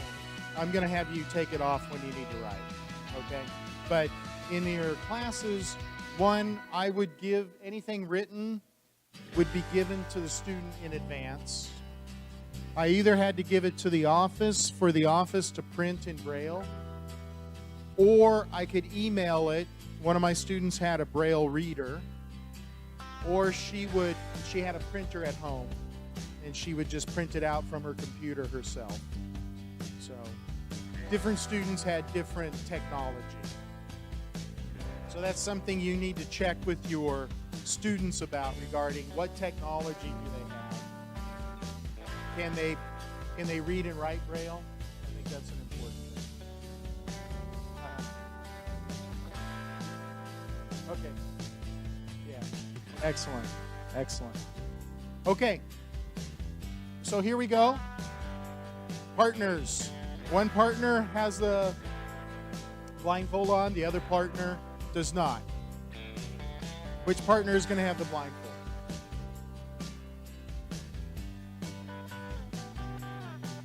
And then we'll switch. Okay, let's start. So, partners. Oh, blindfold down, partner.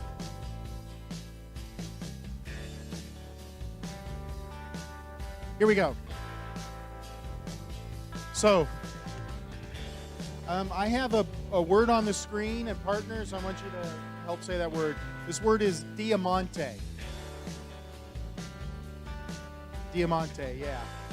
Diamante. Does anybody know what a diamante poem is?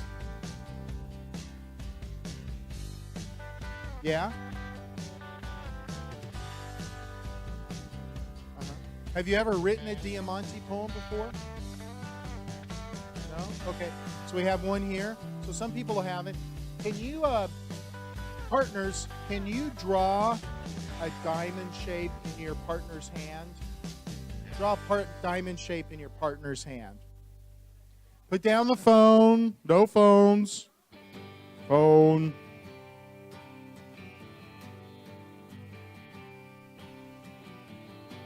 Oh, did you draw the shape in his hand? No, draw it in his hand, right?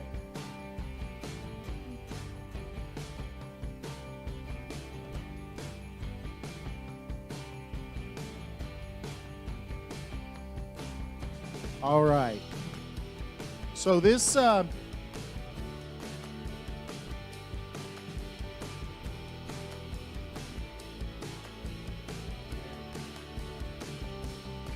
okay, and this is a simple diamond shape.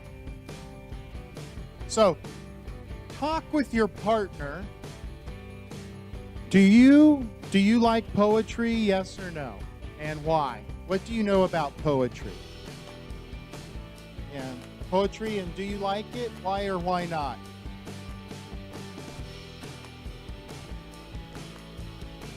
Yeah, talk with your partner. Do you like poetry? Why or why not?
Okay. So, how many people like poetry? How many people don't like poetry? If you don't like poetry, why not?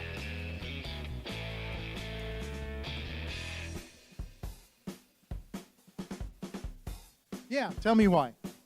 No, the person who doesn't like poetry. Yes.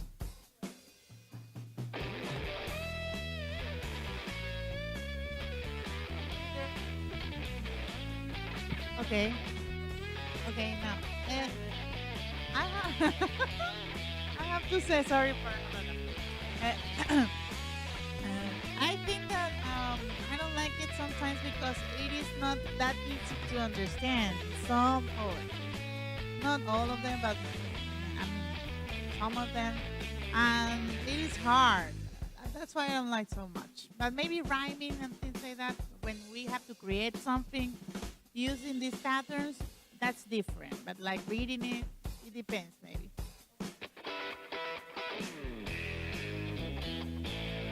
That sounds good. Anybody else have anything to say about poetry? How about if you like those who like poetry? Would they like to say something about that? Okay. Well, no, if she said it, let her. It allows you to say a lot of things that normally wouldn't, and it allows you to play with words, and you can rhyme and write down experiences and things like that. Okay. It's like put a feeling in writing. Mm-hmm. I would call it that. Okay. There's a poem for any mood. For That's true. sadness, for love, for joy, Christmas. Yeah. Okay. All right, good. Well, we're going to look at Diamante poems. They're very specific.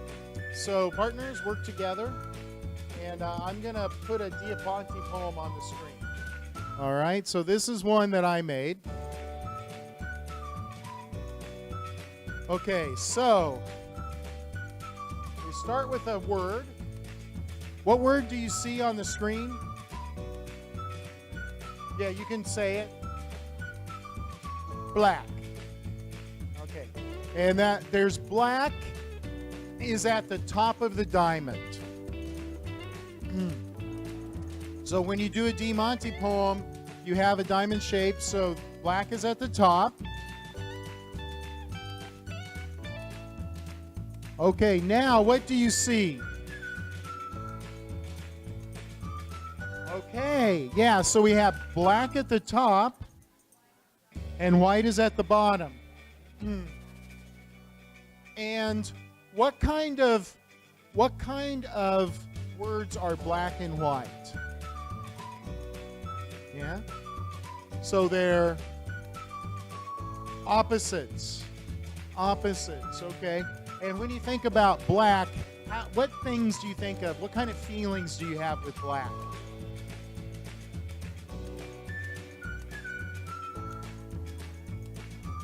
What's that? Sadness? Somebody said sadness. What other feelings with black? Happy? Okay, some people think it's happy. Elegant. So black can mean elegant. It can mean sadness, but it can also mean elegant. Yeah. Okay. Good. I think emo. Have you heard of emo? Yeah, very emo. Yeah. Kind of a sadness, emotional. How about white? White. What? Purity, yes. Clean, maybe. Freedom. Okay. Snow. All right, snow is white. Excellent. Okay, so what parts of speech are black and white? Well, in this case, they're nouns. Yeah. I'm telling you that they're nouns, yeah. The color black is a noun. The color white is a noun. Okay, so now we're going to continue.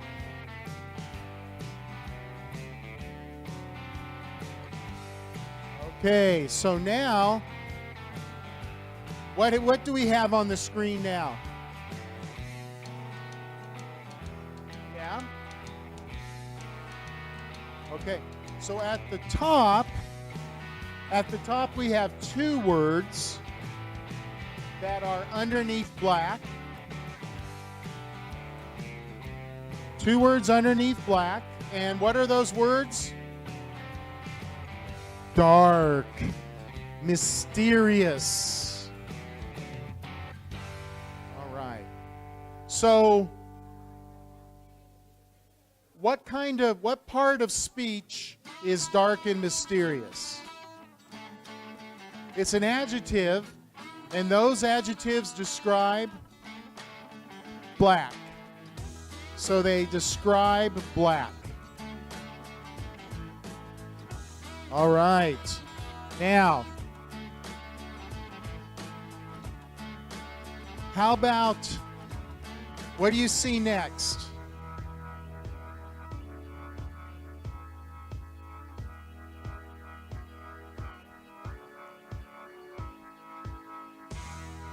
Okay.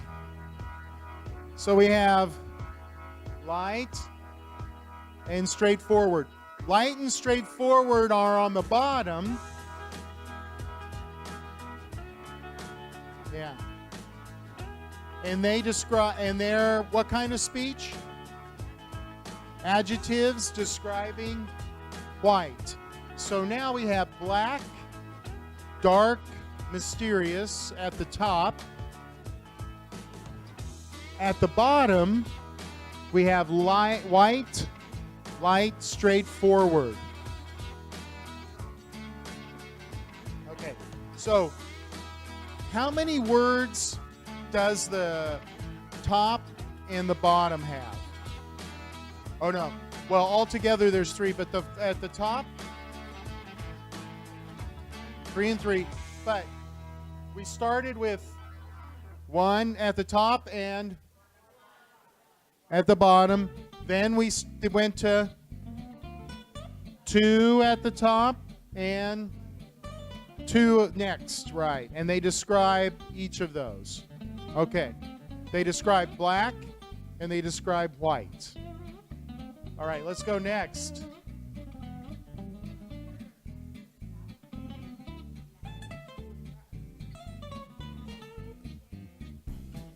Okay. Roiling. Shading, closing. What does roiling mean? Kind of like that, yeah. You know how you, in the sea, and you have the water kind of churning? Roiling, that's roiling. Or sometimes you see the clouds in the sky, they're kind of roiling. So if you could do that, show that with your partners. Okay.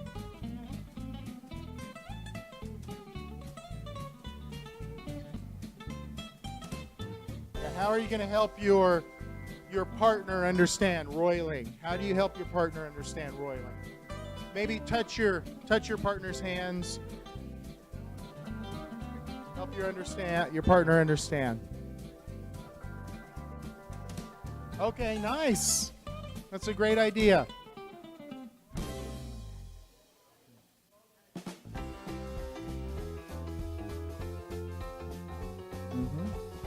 Okay.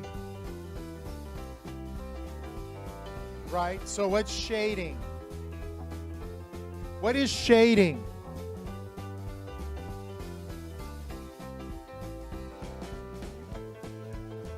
Kind of covering, shading. Could be like a tree has shade.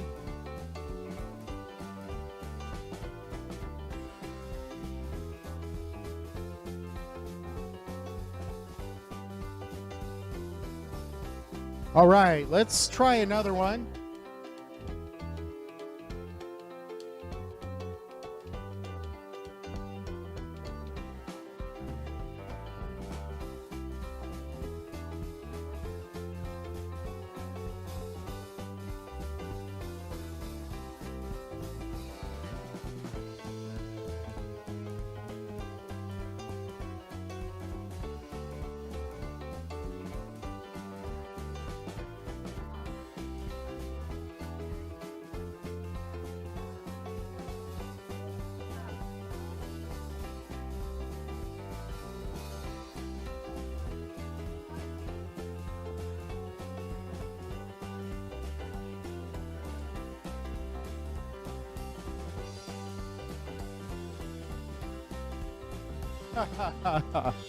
All right.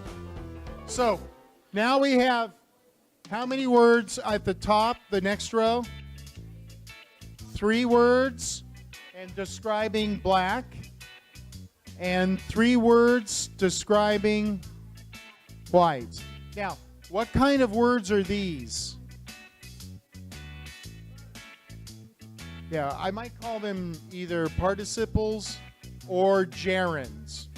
Think gerunds, right? Gerunds or participles? Okay, but then we've got 1 word, then 2 words, then 3 words. And on the bottom, we've got 3 words, 2 words, and 1 word. And it's making our diamond shape. Okay, here we go.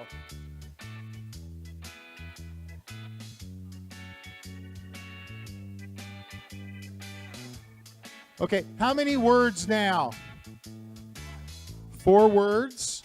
What are those words?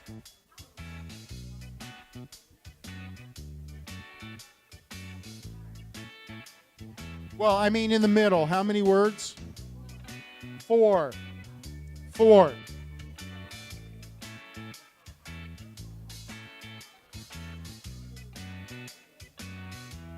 So we have 4 words.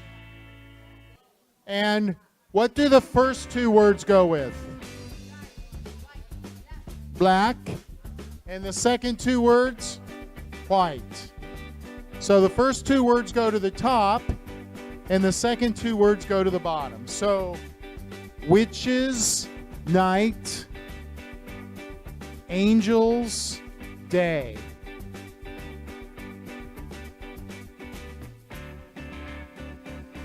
Okay.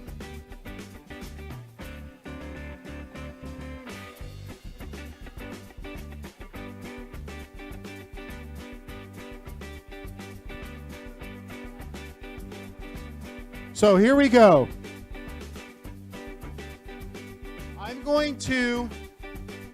I'm going to say this poem first, okay? So here we go. Black, dark, mysterious, roiling, shading, closing, witches, night, angels, day, calming, brightening, opening, light, straightforward, white. All right? So we have this. Now, is there punctuation? Actually, there is in there. There's commas. What about here? Capital. So the first word of every is capital. And we have a hyphen. So it's poetry, but it can still have punctuation. Some poetry has punctuation, some doesn't. But there is a structure. And so this is a diamante structure. Now, I'm going to have you all stand up. Everybody stand up.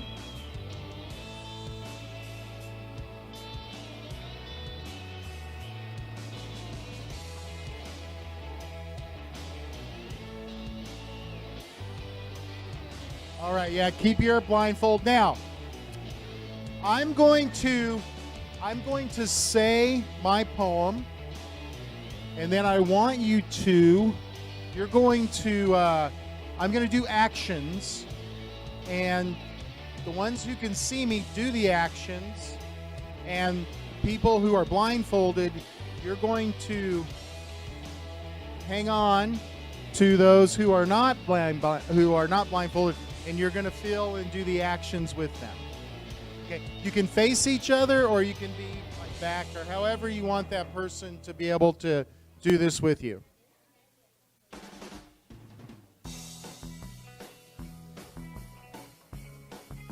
Okay. Are you ready? Okay. Here we go. Okay. Black. Yeah. Dark. Oh, if you don't have a partner, still do the actions. Do the actions, okay? Dark. Mysterious. Roiling. Shading. Yeah. Shading, like shade from a tree or shade from a roof. Closing. All right. Witches. Which is night. Angels. Angels. That's kind of like a chicken, isn't it? Okay. Angels. Day.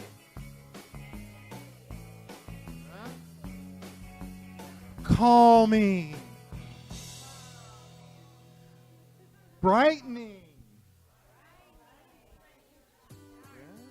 Yeah. Opening. Light. Straightforward. White. All right. Good. Now, blindfolded. If you're blindfolded, I'm going to say the poem again. You're going to do the actions while the other person holds onto your hands, and they'll do the actions with you. So the blindfolded, you're doing the actions now.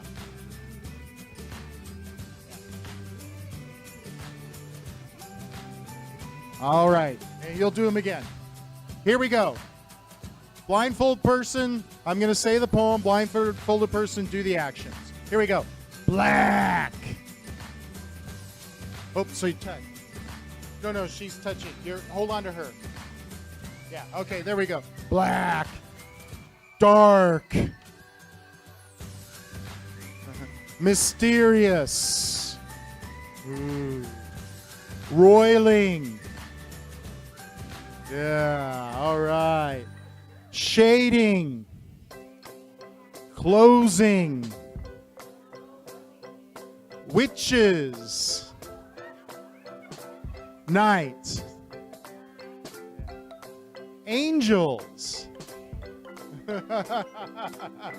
Day.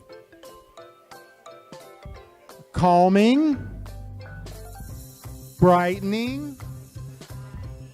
Opening. Light. Straightforward. White. All right, very good, very good. Have a seat. Okay, and you can take off your blindfolds for now. Yeah, go ahead and take off the blindfold for now. Yeah, I'm going to have you do some writing right now. You need 3 pieces of paper. Each table needs 3 pieces of paper.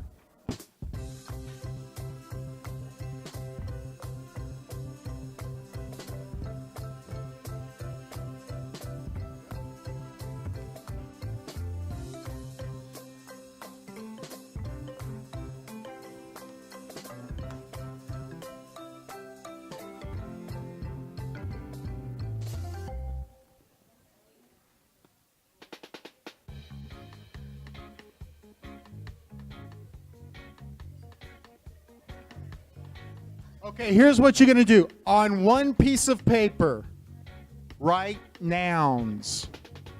Write the word nouns at the top. Nouns at the top. On one piece of paper. On another piece of paper, write adjectives.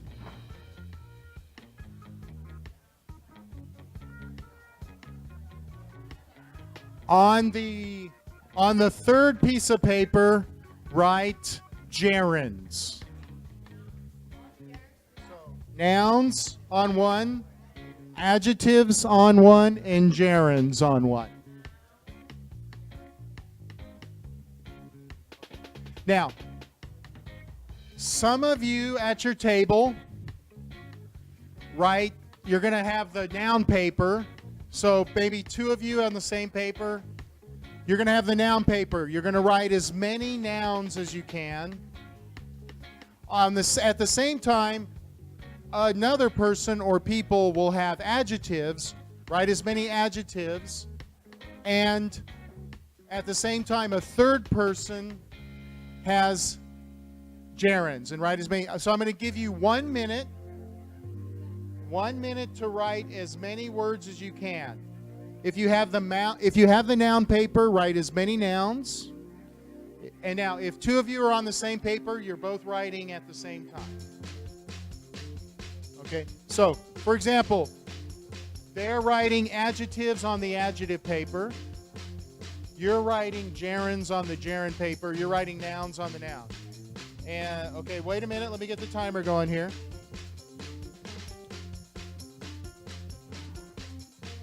Ready, and 1 minute, go.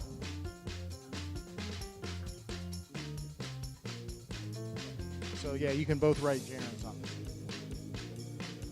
at the same time.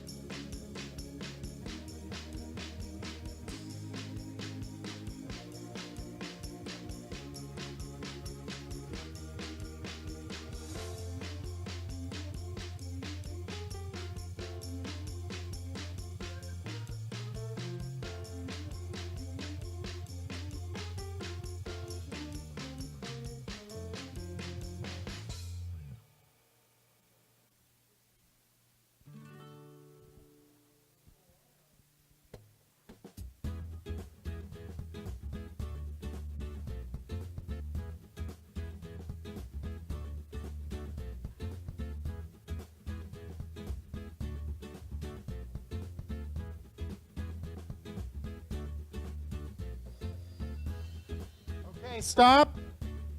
And now switch papers. Rotate papers.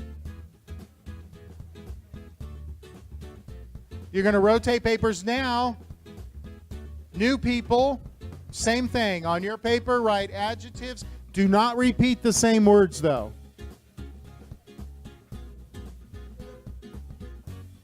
And go. Add to the list.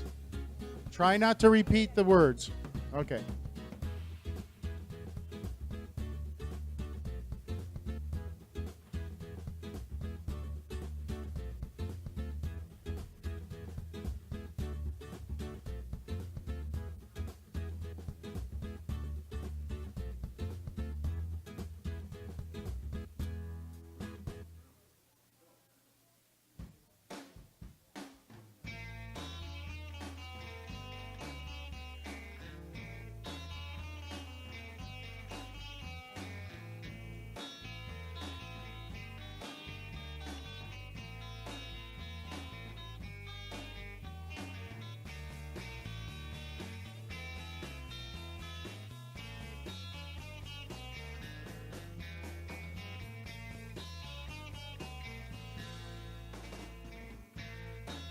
Okay, stop. Rotate one more time. And you're going to add to the list the final adding to the list. Ready, and go.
Okay.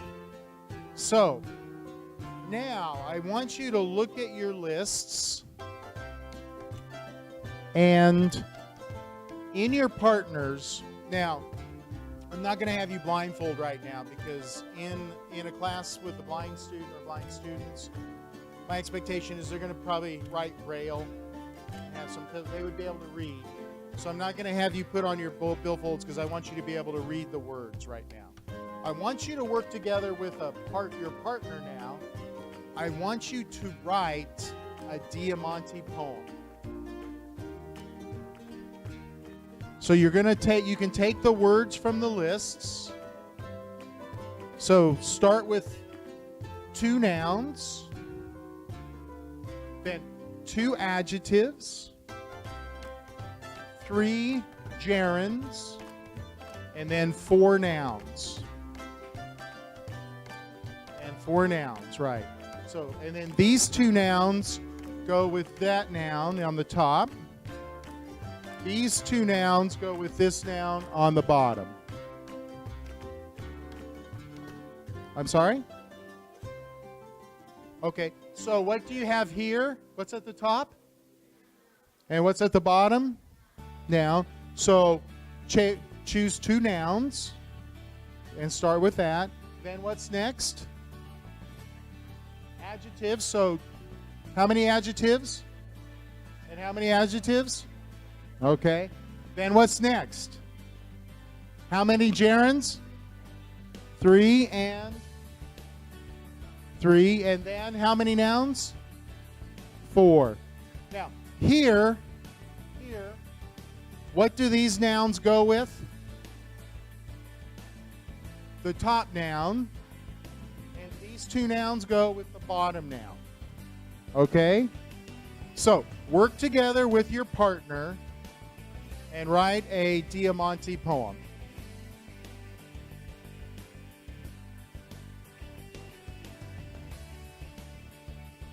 Oh, so you're going to write.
Okay, now, when you finished, the person who was not wearing the blindfold is wearing the blindfold. And what I want you to do is you're going to practice your Diamante. So have a partner, wear the blindfold, practice your Diamante with your partner. Okay?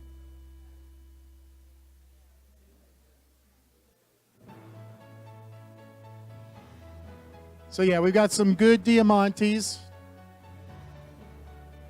You guys can just together practice your Diamante.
The other one is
When you're finished, you can sit down.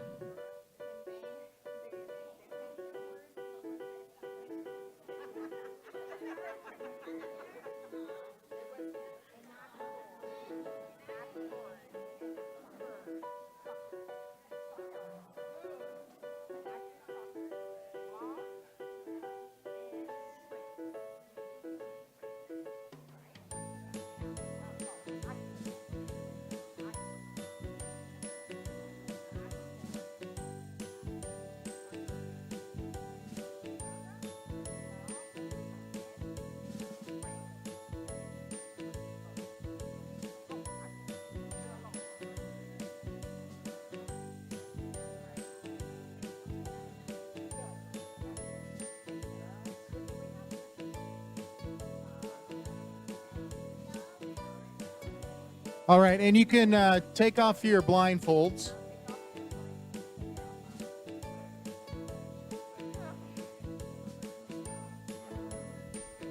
So I'm going to step out of the lesson for a second. How many of you let the blindfolded student go first? Did any of you say the poem and let them make their own motions? Okay, nice. So that's something to think about. If you remember the person we watched yesterday, he had ideas in his mind, right? And so it's not like maybe they're learning some words, but maybe they know words already, right? So don't be afraid to let the blind student show you what they think it is. That's also feedback, right? Right? So they know things, they can do things, just like any other student. Okay, I really enjoyed that. So I have to tell you, we've been invited to a poetry club. Do you know what poetry club is? So that's where they do poetry readings, a poetry cafe. And so we need to give our poems at the poetry cafe. So I'm going to show you the poetry cafe. It's a little bit bright, but he's going to say a poem. These are kind of common. They were very common in the 50s and 60s, but they still have them. And for our own Mr. Charlie Mackenzie.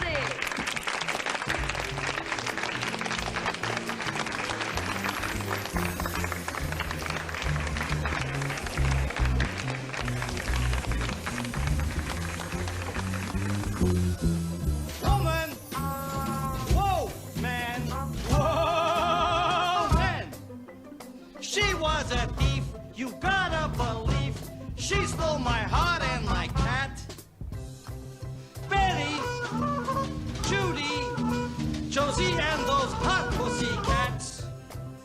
They make me horny, Saturday morning. Girls of cartoons won't leave me in ruins. I want to be Betty's Barney. Hey, Jane, get me off this crazy thing called love.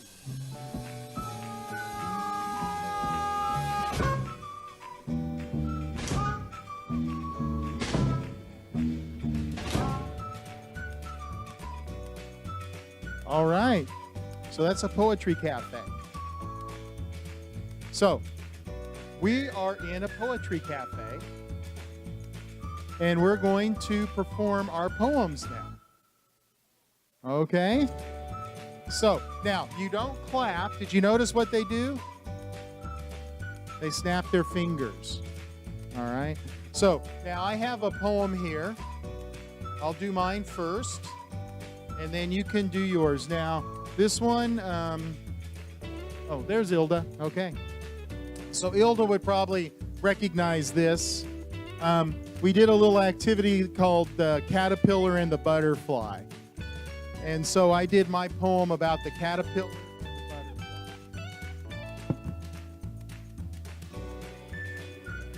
Caterpillar. Chubby. Fat. Spinning. Chewing. Crawling. Oh, yeah, crawling. Growing insect. Awakening beauty. Flapping. Flying. Soaring. Winged pretty butterfly. Okay. All right. Oh, yeah, there we go. Snap those fingers. All right. Somebody, can I have another partner? Two partners come up and do theirs together.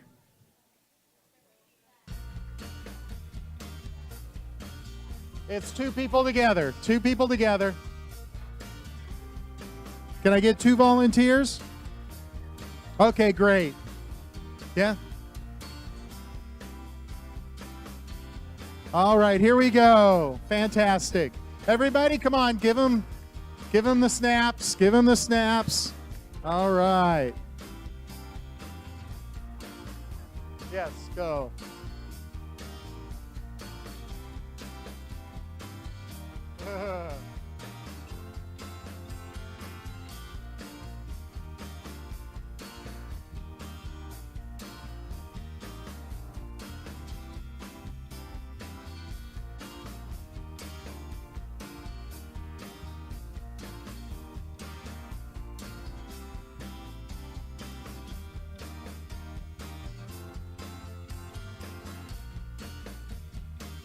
All right, nice. Excellent. One more? Yeah? One more?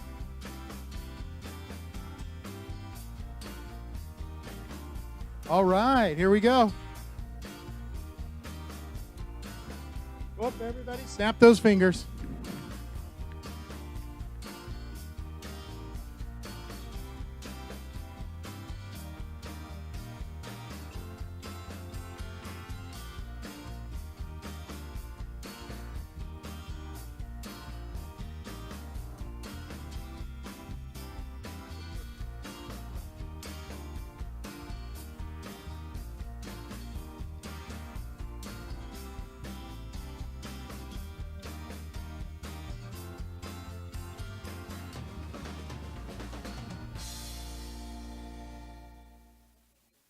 All right. Yeah. Beautiful. Wonderful. Yeah. Okay. Come on up. All right. Here we go. Excellent.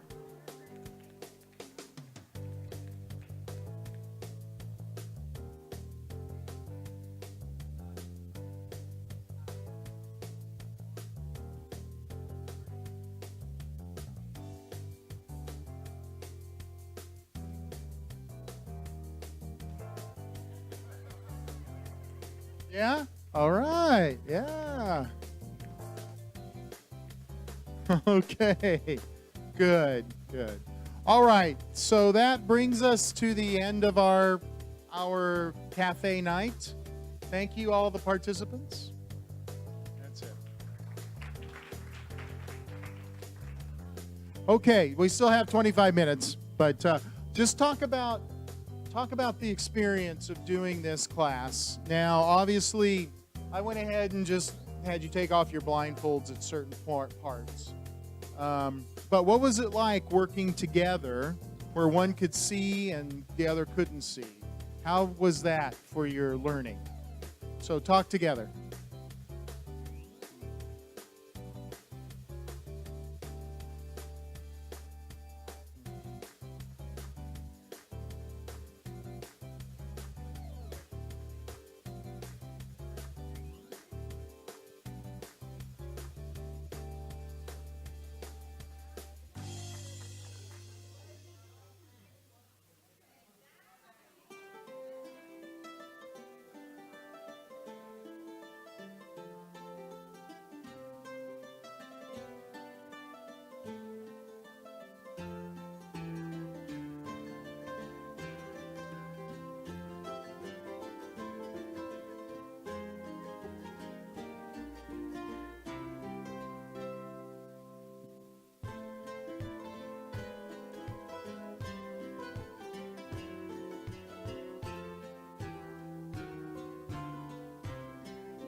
Okay.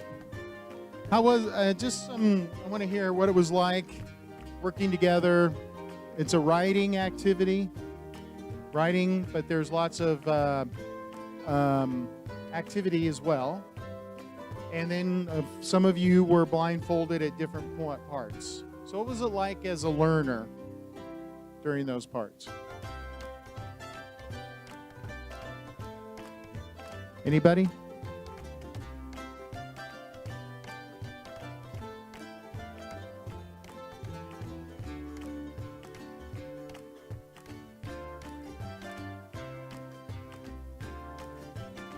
It was thought-provoking because some words are impossible to represent, or some actions are impossible to represent. So you have to rely on, I don't know, your imagination, your instinct, and rely on the other, on the student, on the teacher, and imagination to try to make them match to the idea as best as you can.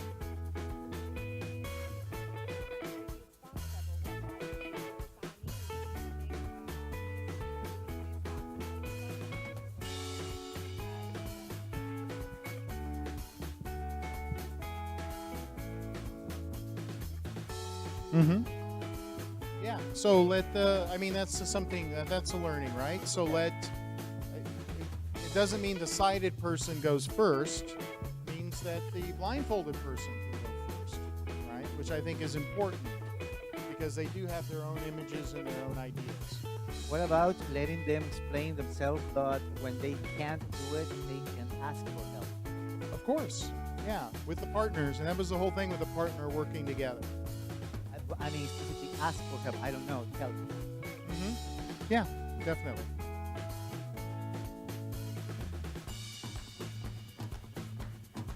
Mm-hmm.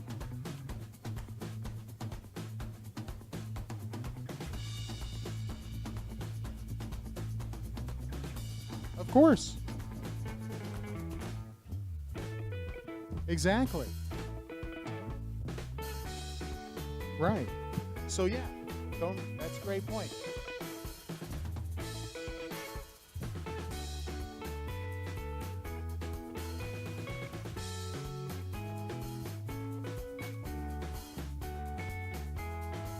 Definitely.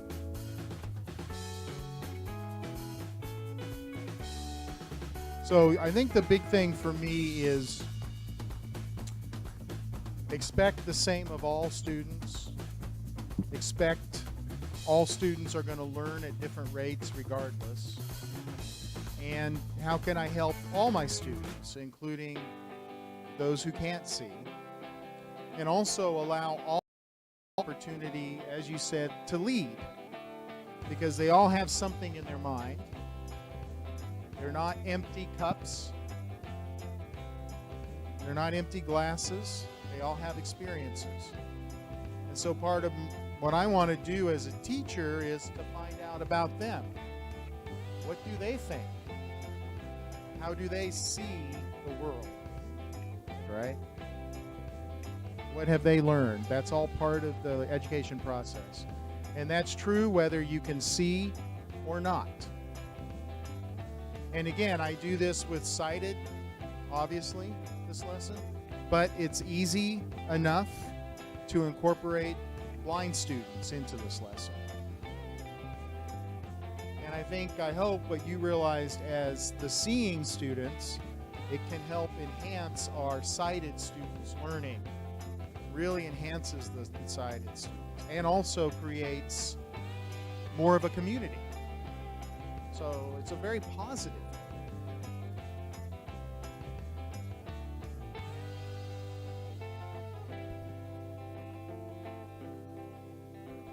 Happened to us, what Ilka said, that I forgot she had to guide me. So when we started participating, I started doing the motions. Yeah, good. Then I was reminded, but they let me go on. And when I finished, they said, "You were supposed to guide me." Yeah. But I had already done it. Great. Okay. So we're just going to end up. I have a video. Now this one's in Spanish, and and it's of one of my favorite singing groups. Do you know Mana? Okay, I love Mana, and this is one of their music videos, and I think it's really appropriate. It's one of my favorite songs that they sing. So maybe I was wondering if we could turn the lights down a little bit, and then we can see this video a little bit more clearly. You may have seen this, and I think you probably know the song. So.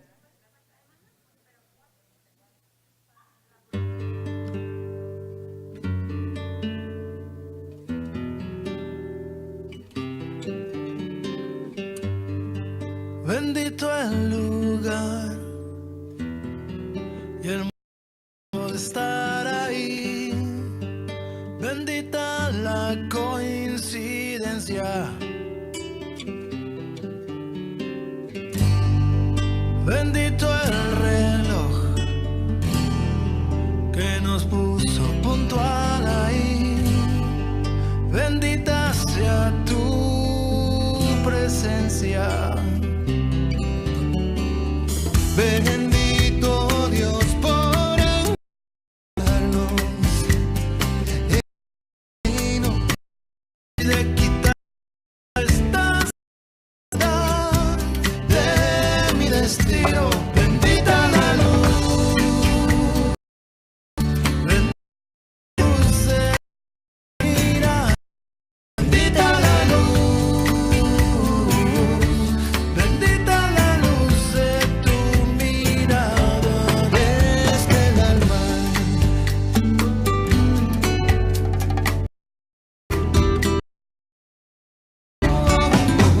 Benditos ojos y va, simulaban desde que me ignoraban y de sostienes la mirada. Daram, diri, daram, dirira. Bendito Dios por encontrarnos en el camino y de quitarme esta soledad de mi destino. Bendita la luz, bendita la luz de tu mirada, bendita la luz, bendita la luz de tu mirada. Oh, gloria divina de esta suerte del buen dino, de encontrarte ahí en medio del camino. Gloria al cielo de encontrarte ahora, llevarte mi soledad y coincidir en mi destino, en el mismo destino. ¡Épale!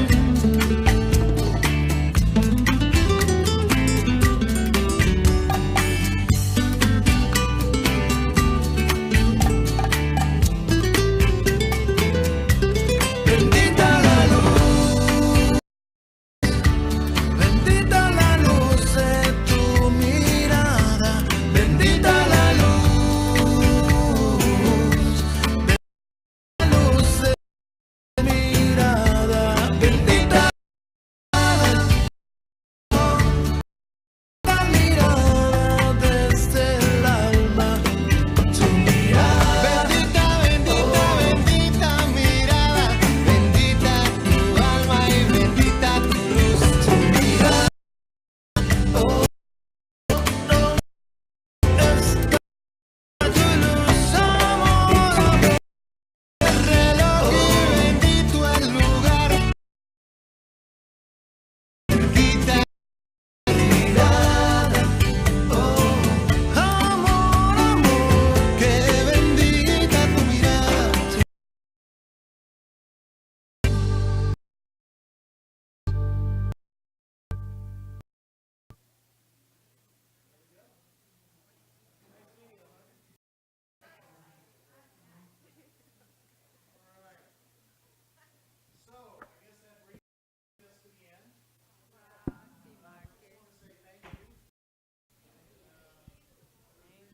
Lord.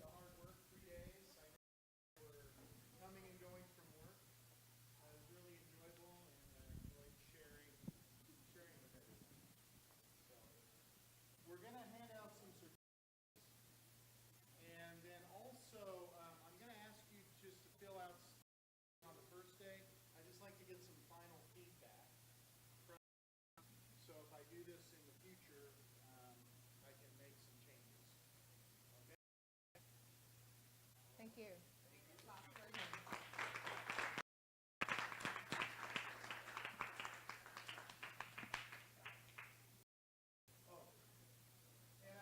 didn't get to this, so we're just going to, you were asking about activities. I got about 6 pages of activities.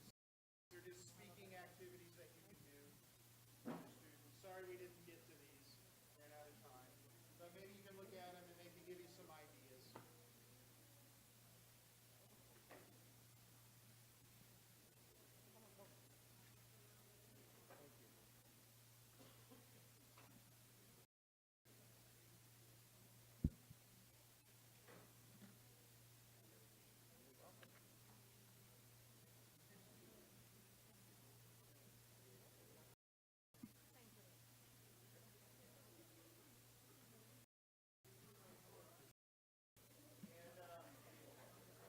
Here's some paper for the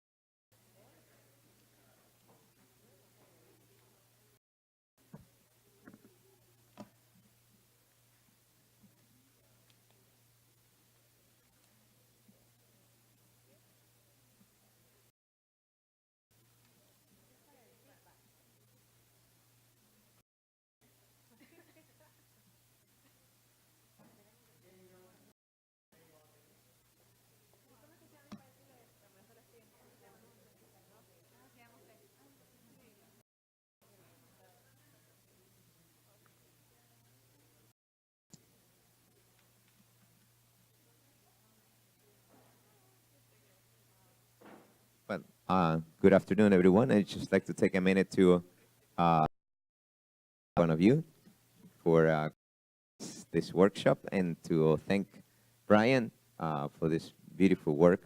I've been alert, not only present, but also from my office. And it's really marvelous. I think I anticipated to if these techniques and you can learn to understand the different approach that a person must follow, you become a much better teacher. So thank you so much. And at this point, what we're gonna distribute, we're gonna hand out the certificate. We're gonna ask you to come in 3 by 3, so we can move a little faster because we understand some of you to get back to your regular life, and which is never gonna be the same. After this, your life is gonna be different. I'm sure you're gonna see the world a different way. So, I don't know if any one of you would like to say something. Anybody would like to express what your feelings have been, what your ideas have been after? Okay, wow. Okay, we have time like for 3. All right, there you go. Thank you very much. This is a different world for us, so this will be us to keep on doing research on this topic in order to be a better person as well as a better teacher. Thank you so much. I could say that we have really appreciated this time that we have passed here. Yeah, we have learned a lot. And as Ms. Dilda said, and Mr. can see the world differently. We can have a better comprehension of our students, how they feel. And then that leads us to think a little bit more about them, yeah, and to try to teach the way. Thank you very much. I would like to say thank you for having time with us to share into our different worlds in Ecuador, and we can see you here or in the States. Who knows? But I'm really glad once again. Great. Yeah, the State Department of the United States, in the of course the embassy and the consulate supporting this activity. Asked them for this 4 years ago, and they finally could do it. So, all right. So, would you call the? Thank you. Andrea Aguirre. Cintia Alvarado. Erika Ceballos. Come over here. Licio Chalén.